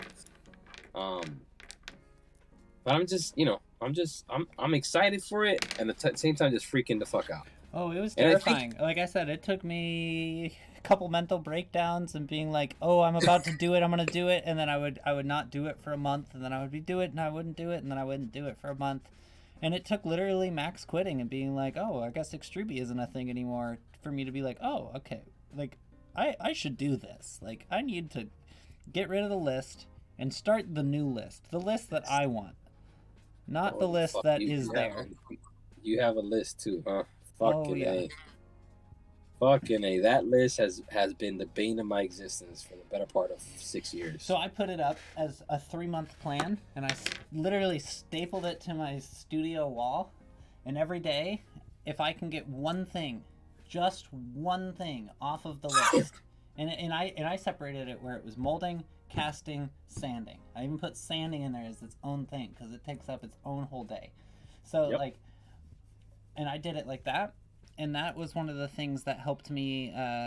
So every day I choose one thing to get done, and if all I can emotionally or I guess like physically handle is getting through one thing got done. And then I found after 2.5 months, my 3-month plan was done about 2 weeks early. That's killer. So like it even though it felt like the most daunting thing in the world, that was how I was able to just like stick it on the wall. I come up to it and I cross off with a big black marker every time that I have finished one of those tasks, because it has been, like you said, the bane of my existence, because it eats away at your brain, especially when you care about the people that you owe the work. Yes. Like that's people. I don't think people understand the extent of what you just said. Right? Like it truly does fuck with you. It does. Like it puts you in a fucking shitty mental state. Like I'm not. Listen, I pride myself in saying that I was really good at dealing with shit like that. Like, up in my brain and like, no, I'm fine. No, everything's good. But the sad reality is, it took a fucking toll on me. It took a really nasty toll on me, and now I'm realizing how much of a toll it is, and it's like it's a double-edged sword. It's like, well, that makes me sadder than thinking of how I messed up, and then that puts me in that fucking rabbit hole of like, fuck, like you fucked up, like you truly fucked up. How do you fix it? And I think that's where I'm at. I'm on this like weird mission to fix shit, which And I would say like that was what I had to realize, because I was constantly fighting the duality I think you're fighting right now, and I'm still going through it. Don't get me wrong. Like coming on today, I had to stop doing what I was doing at my studio, which was client work, and be like, I need to go to the post office and get home and like do the stream, because like I set that for myself, and that's important. And even that was a task for me today. But I think having that that list lessened, and having the ability or the breathability, and I don't know if you do this with yourself, but I just started doing it and it helped a lot, is I now consider my brand a client. Wow, interesting. So I now book myself into my schedule, which has been one of the hugest things for me. So like now on my weekly work schedule, there's 2 hours every single day that is Bean Largent time, and that is because my brand is how I'm going to be doing this. Hey Odin Pops, it's good to see you too.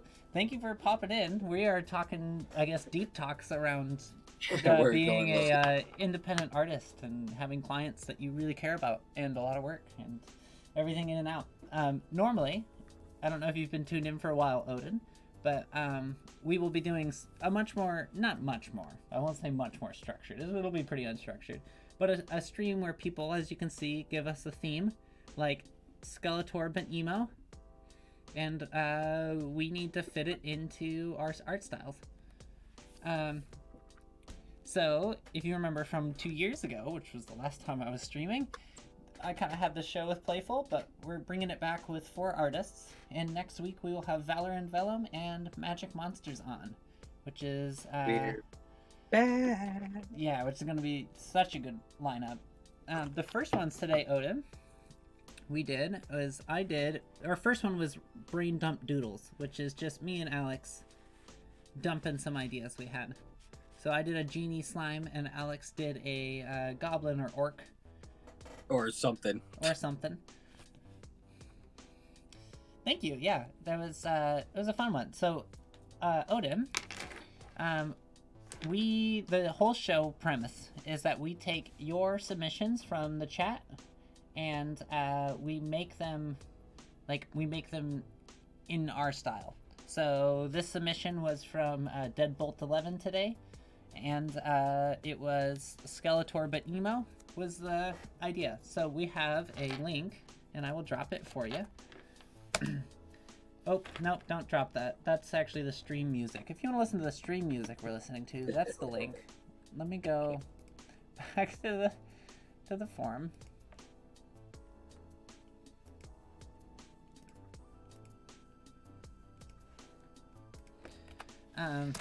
This link here is our form for the show. So next week it'll be, we'll take 4 submissions. Right now we have 2 in. So if we only get to 4, we'll do all of them. If we have more than 4, we will put it on a lottery wheel. And the 4 people who get their submissions done will pay $40. And $10 goes to each artist on the stream. And in return, we hand draw you original artwork, and then we will mail it to you within a week or 2. Because I want to give the artists, if they want time to finish up the label for you off stream, the time to do it. But we will mail it to you within that time frame. Or close to it. We're all busy. Or close. Yeah. But you will get the label. You will get the original artwork. And that's the whole premise. So we've had suggestions in the past that were Rosie the Robot. We had, I think I've had Batman, Rosie the Robot. I had an alien-themed one. Pretty awesome ideas and concepts for sure. Hey, you guys come up with some pretty cool stuff. And it's a great way to have artists who usually are doing bigger projects or larger things, so you may not feel comfortable asking them, hey, can you draw me just a sticker? This is a chance for you to get just a sticker. Yeah, Odin, so like it's 3 words. Anything goes. We're not gonna do NSFW stuff on stream because I will get banned on Twitch. But if you do wanna, you can reach out to the artist separately and ask them for that. But as long as it is not sexual, we will draw it here on stream. You have 3 words. How you can come up with anything you can fit into 3 words. And we will do our best to squeeze it in.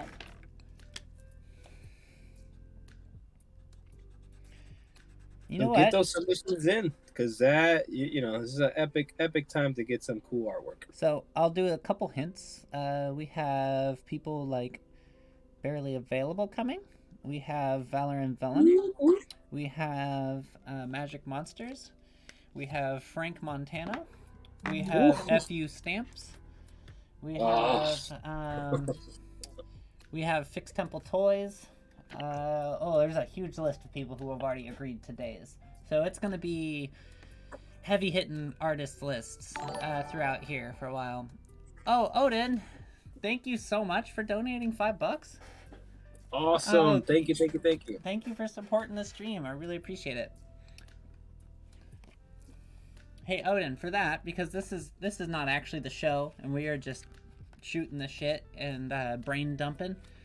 For donating today, I'm gonna send you my this label, because you're. And I'll send you this one. So we'll both send you it. If you want to, what is it? What is it called on Twitch? Whisper your address. Can you do that? Yeah, you can. You can message on Twitch. Or Odin, if you want to, if you submit a, absolutely. Oh, Deadbolt, you don't have to. Oh my gosh, y'all are amazing. Thank you for donating $11, y'all. I really appreciate it.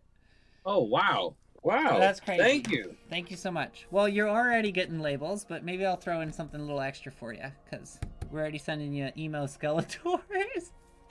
It's just one of my favorite things I've probably ever drawn in my entire life. As far as like, you know, I've drawn a lot of stuff for clients over the years that I didn't think I would ever draw. Oh, this takes the cake, 100%. This one takes it. All right. How about some emo colored hair? That work? Oh, I think so. I kind of went emo color, but you can't really see it on stream. I went green, blue, gray, and pink. We're on the same fucking page. I went blue, green, and pink. There you go. Holy shit. Bean, get out of my head. It's because we were both born in August, I'm pretty sure. I'm telling you. Mhm. I'm telling you. We're connected at the brainstem. We're telekinetically connected. What it is. You're still shit. I'm supposed to. Oh shit! I got a call.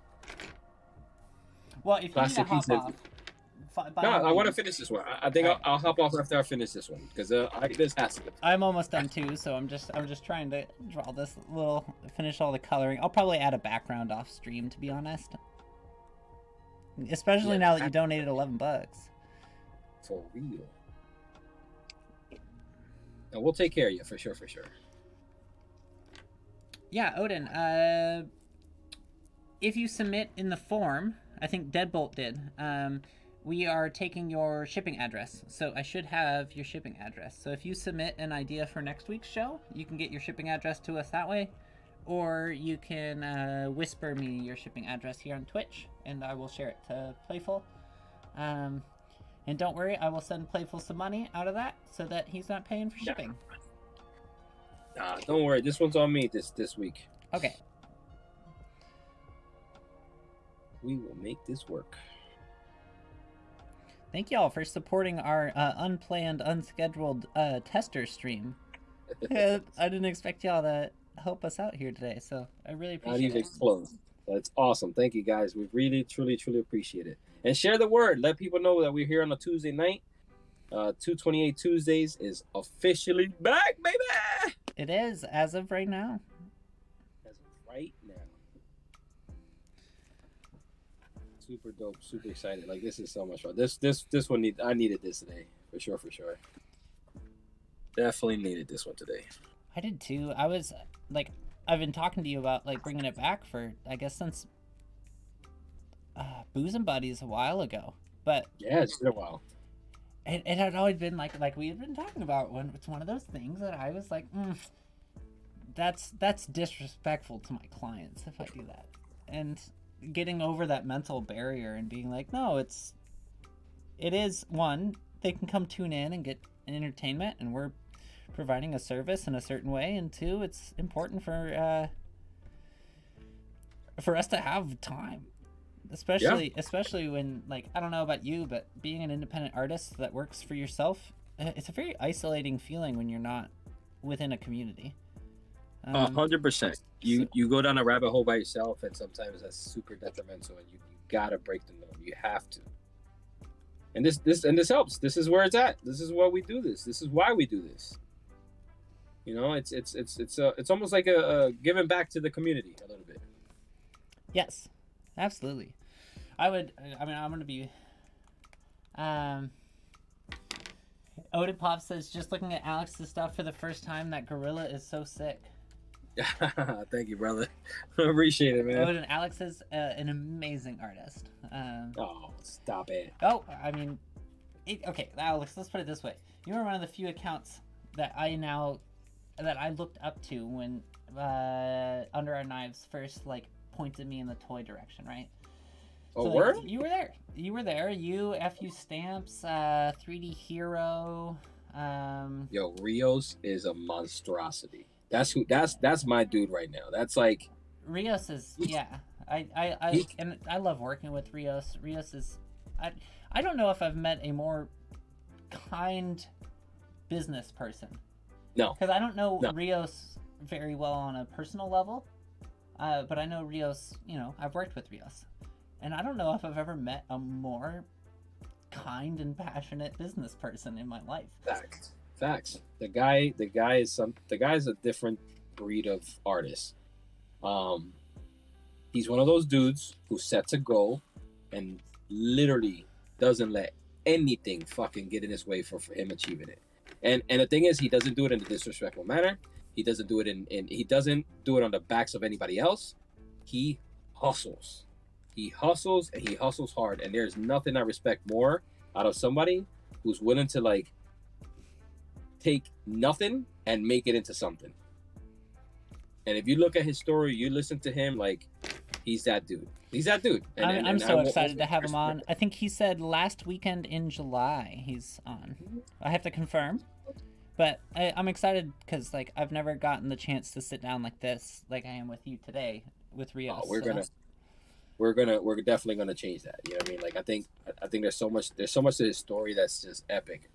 And again, I truly appreciate that dude. And we have some moments of just where we connected. You know, he's a dad, I'm a dad. Like it's just some cool shit that like, fuck man, like he's a cool dude. He's a fun, and I respect him to the fullest. And that dude, in my eyes, can do no wrong.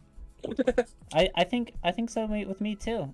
I mean, let's put it this way: the man is trained as a plastics engineer. Yeah. And he hired out a untrained, uneducated, non-GED'd 23-year-old to work on their 18-inch sculptures.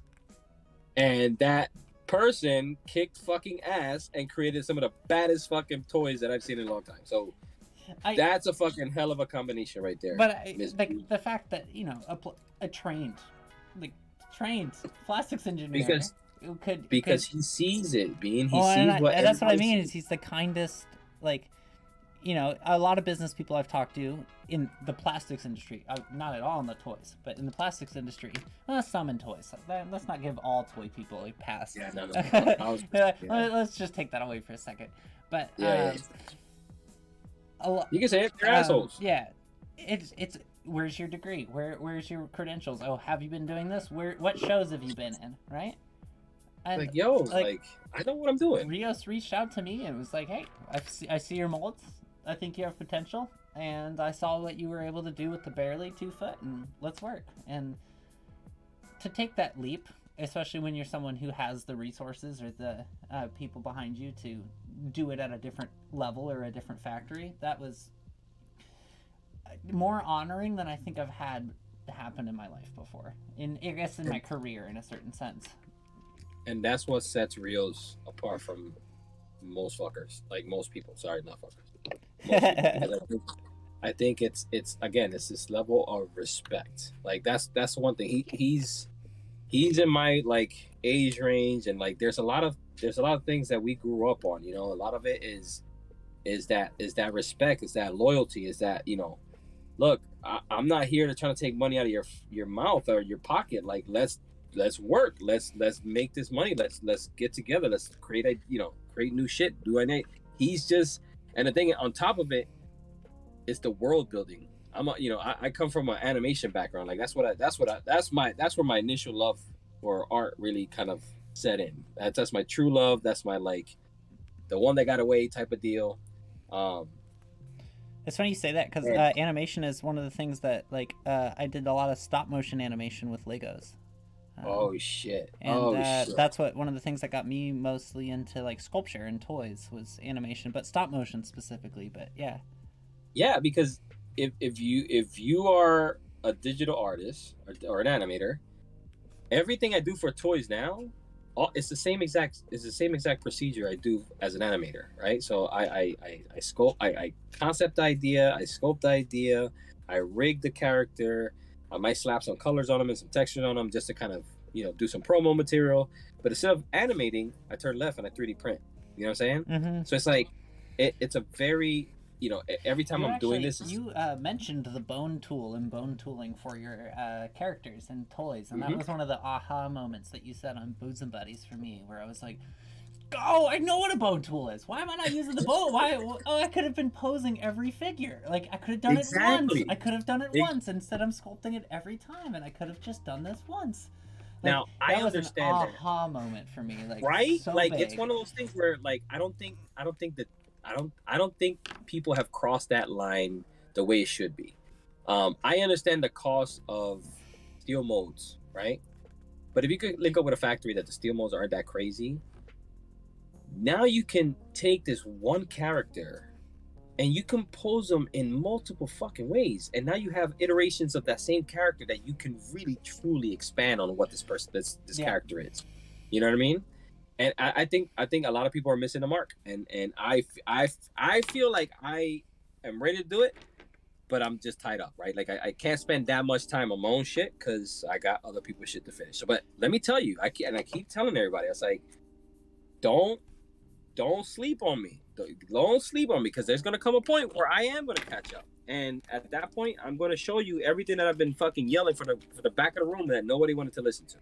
Well, I can. I highly suggest if you're ever interested in it to because like that was one of those things that like was an aha moment, but I don't think a lot of people like myself necessarily know how to breach that. Like, okay, I can sculpt something in Nomad, but how do I make this sculpt useful in multiple platforms? Or how do I make this sculpt a asset that I can use in longevity rather than in a singularity? And Correct. that's something that I think like many of us could learn from you. And like that's a huge one for like even if you want to pop on my Patreon and live off of some of the classes there, and you don't like, you're welcome to, because that would be something I would take a class from you in 100%. That is worth the value 100%. Not only just in classes, just like, okay, even if you don't want to teach, like, can you take my sculpt and could you make it so that I can then sculpt and sculpt and sculpt and sculpt and sculpt with it instead of having to redo it every time? Because that couple 100,000 whatever you would be spending, depending on the sculpt, right? That couple thousands, that saves you hundreds of hours as an artist in this industry later on, and that is so worth the cost. And when you said that on stream, I it was like, I didn't want to make a big deal of it on Booze and Buddies because I don't think I was even like the main guest of that weekend. But I was like, oh my gosh, that is one of the most brilliant things I have ever heard of. Like, why didn't I think of that? It's been my mission since day one, right? And it's like, you know, I don't come from much. Actually, I don't come from anything. You know, I don't have the parents or the uncle or the, hey, I need a couple $100,000 or let me borrow 20K or let me do this. I don't got that shit. Everything that I have produced has either been a collaboration and I've, you know, made a right business decision to do it, or it's been me fucking working to raise the funds I need to produce something, right? Yep. Mm-hmm. So it's like there's a part of me that from day one I knew exactly where I wanted to land. And there's been sparks of this in different aspects of what I do. One example, there was a guy who did prints at cons, right? Yeah. He just took a stylized stormtrooper that he did, but it was completely rigged. So every time he came to a fucking show, he had a new poster of this stormtrooper. They could have been dancing, flying, chilling at a table. Like, it was so obvious that it's the same exact sculpt. And I'm like, that right there, you're not investing any extra time in recreating the image. It's a 3D render, a really nice 3D render. Don't get it twisted. Like, it was fucking, you know, movie quality 3D renders. I mean, wait, Alex, you're anime. Correct me if I'm wrong. Simpsons has been doing this for years, right? Yeah, like, I mean, they did it with the 2D form where it's like, okay, it still looks 2D, but we're technically, most of our assets, like when we need to do a panning shot of the city, that's all 3D sculpt. It's just a lot of it is mix and match. Yeah, there's certain shots that kind of like it's easier, even till today. Like there's some animators today that, you know, let's say they have a giant broadsword and their 3D character is trying to throw this across and it's all 2D, right? Yeah. They'll sculpt and animate the broadsword so that now they have reference they literally trace over and it looks legit because you're taking the actual angle object. and yes. So it's like, you know, you take all these basic computer animation. You could even use this, even if, sorry to interrupt you, but like my brain goes so crazy when you talk about this. So you could even use it like as like, say you got one of the nice tablets where you can sketch on top of it as a light board, right? So you could use your 3D sculpt to even reproduce actual physical paintings, where you just pose your character, take it as a light box, get your sketch down, and then move away from the digital aspect and now redo it. So it's like it's so cool. Like the whole aspect is so cool. You just have to, you know, the thing is that you have these like traditional artists who are used to like, this is my character, this is my illustration, that's it. Like I'm done. Like, you know, I got to move on to the next one. And there's people that have these characters that are reoccurring, so they're redrawing them every single time. You know, that's classic animator shit. Like, you're always constantly sketching, you're always constantly looking at how am I draw, how is this character, if he's looking up and to the right, or if he's looking behind him, like, what does he look like? What wrinkles are happening? What's being twisted? What, you know, you have all these kind of fucking basic animators concept, but what people are not doing is not taking it to the next level. It's like, okay, take the rest of the animation techniques. Like, to be honest, I do a walk cycle, right? Yeah. I do a 30 frame walk cycle, right? I think I finished most of my coloring here. Oh shit! Oh shit! Okay, that's fucking fire. This is XD raw. Oh man, I gotta put that on here. I like that. I like that. Anyway, you were so you take your walk cycle. I didn't mean to interrupt you. And you can literally print out that walk cycle, and you have 30 new poses that each and every one of them is a unique run, right? Like, any animation cycle can become a new pose that can become a new fucking, like, edition of that thing. This is where, like, here's my little dirty secret, not dirty secret, but like my like, fuck, like, why am I taking so long? I know what I want to do as a vinyl toy. Okay, I know it's my P-Rilla Gorilla from the fucking Primate Chronicles. I have him in my fucking head and vision. I know exactly what he looks like. I know what, you know, accessories are going to be. I know the different variations. I've been hesitant because I know in my mind, this motherfucker is going to be rigged. Every time you, like, see, the difference between most of these designer toys is that you get the one pose, you're done, right? Yeah. I'm not trying to do that. I'm trying to bring him to fucking life, like, legit. So it's like, I'm going to rely heavily. If your gorilla, like, over the time, if you actually collected all of the, 5 years worth of toys, you would actually collect, and this is just a theory, do not, you can run with it if you want, steal the idea, you could have it to where, like, if you collected all 30 in the whole year that you released, you actually, if you put them on the shelf, you have the walk cycle. Exactly. Are you seeing what I'm fucking saying? It's so cool. When you said it on stream, I was like, oh. Like, and the wildest part is that you really don't have to develop multiple characters if you don't want to. You can take this one character and really go to fucking town with it. People just can't fathom that. Like, right now, and this is a weird example of it, but these fucking gorilla hands that I've been doing, right? So I have a file that I have the hand rigged, right? So that I can open the hand, do whatever the fuck I want with the hand. Okay? Yeah. Okay, I need an idea for a custom. Okay, I'm gonna fucking throw gorilla arms on it. Okay, fuck it. I'm gonna move the arms move the hands to where I fucking need it. If you look at the Daredevil gorilla I did for Saul's drops, it's the same thing. It's the same arms, but the hands are posed differently. You know what I mean? So it's like, it's so crazy quick. Like, that's not actually quick, but like you've set by taking the time and giving yourself the task beforehand. It's like doing the molding correctly, right? It's like, exactly. You're spending extra time on the mold because it's going to shave off mad time in the end when you're casting these pieces, correct? Right, yep. Because when you said that, I'm like, that's what I'm trying to say. Like, it's exactly what I'm saying. And it's like, I want to spend some time here because, see, I'm thinking of it as a business. Yes, a toy is dope, but not everybody's going to afford a $200 toy. Okay, well, what can I offer? Well, it's digital. It's a fucking render. I can pose them however the fuck I want. I can put them in different scenes and with other characters and with other people. So now I have the ability to do prints and pins and posters and fucking, you name it. I got now merch from the fact that I can have this original scope completely rigged. And that's all. But this is why I'm taking my fucking sweet old time, because I know how much planning it takes, and I know how much time I'm gonna need to take off to accomplish this. Yeah. But I just physically can't yet until I get caught up with my fucking clientele work. But like I said, I'm keeping quiet. I'm just being in the background, just fucking letting everybody produce their goddamn fucking toys, and I'm fucking having FOMO like a motherfucker, right?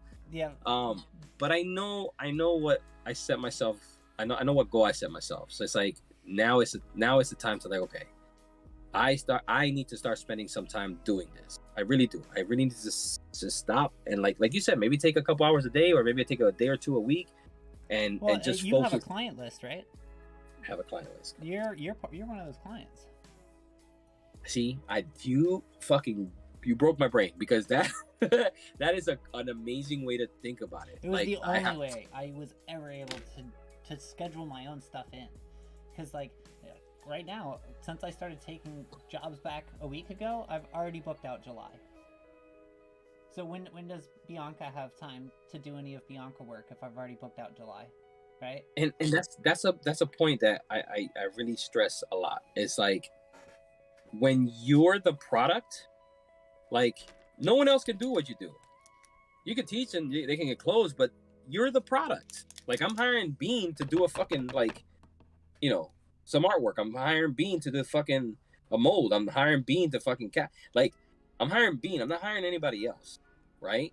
Yeah. So it's like, I find myself in a predicament where I'm the motherfucking product, and I can't really do anything, because I can't pawn this work off on anybody else. You know what I'm saying? I can't say, okay, you need to do a logo, you need to do this. I can't. Like, if they're hiring me, I'm the fucking product. So like, when I started doing like the banana skinny cap and just things that I now say, okay, yo, that's literal product. You won't work for me? I'm not available. Okay, you still won't work for me? Hey, check it out. Go to the store and go pick up this. That's mine. You gonna get this and get this. Like, that's where I want to fucking land. That's where I want to be. I think I'm officially done. Booyakasha! Yeah, that looks so freaking good. Deadbolt, if you're still here, you're getting blessed. I still have to put in a background, but like I said, I think I'll do it off stream. I got some highlights in. So look at you. Look at that shit. That shit's fucking fire. Fucking evil Skeletor. What the fuck were we thinking? Deadbolt, oh, I'm so happy you like it. I'm so happy you're still here and you got to watch it. All right, there he is. There you go, Deadbolt. Hope you enjoy it. Here, I'm gonna switch to just your screen for a second. Deadbolt. There you go. That looks so great. Oh my thoroughly God. Enjoyed this, Deadbolt. So thank you. This was fucking a fun idea. I hope you guys are back. I hope you guys are back next week. We will officially be launching 228 Tuesdays, June 21st. That is next Tuesday. So you're gonna get cool shit like this and cool shit like beans. Look at this shit. It's fucking dope. I love the slime on the chest. That ties everything the fuck together. It's fucking beautiful. I had to fit it in, right? You had, and that's the challenge, right? So it's like we gotta stay on top of that challenge for sure. So for sure. Odin, Deadbolt, you two for helping and donating today. We both really appreciate it. And get us your addresses. You can always reach out to me via Instagram, or shoot me a whisper, or Deadbolt. I know I have your address from the Google form. But Odin, if you want to get us that, we will send you guys these stickers for I mean, this was an unplanned event today, besides just making this. So the fact that you guys came through and watched, we really appreciate it. Fucking amazing. Deadbolt, I will add a background, and then we'll send this off. I think if Playful... Here, let's go back. There we go. Look at those. Those look so great. Okay. And we got the orc, or goblin, or whatever this thing is. That looks so great. Again, these are those like fucking brain dumps, like you said. This is a beautiful way to just clear clutter in your head. You know what I'm saying? Oh yeah. So that was fun. Holy fuck. So much fun. Okay, everyone. So I just want to say thank you. This was a tester. We went for way longer than we expected, but having a blast and chatting with people. So, we will be back next week at 5 p.m. Pacific, 8 p.m. Eastern. For some more drawing submissions. Get your submissions in on the Google form. The link is in my bio. But as of Friday, it won't, because that'll be all Patreon. So we'll figure out where we post the link. Maybe in the Discord for some things. So, if not, we will take submissions through the Twitch chat. We'll figure it out on the fly. We'll figure it out.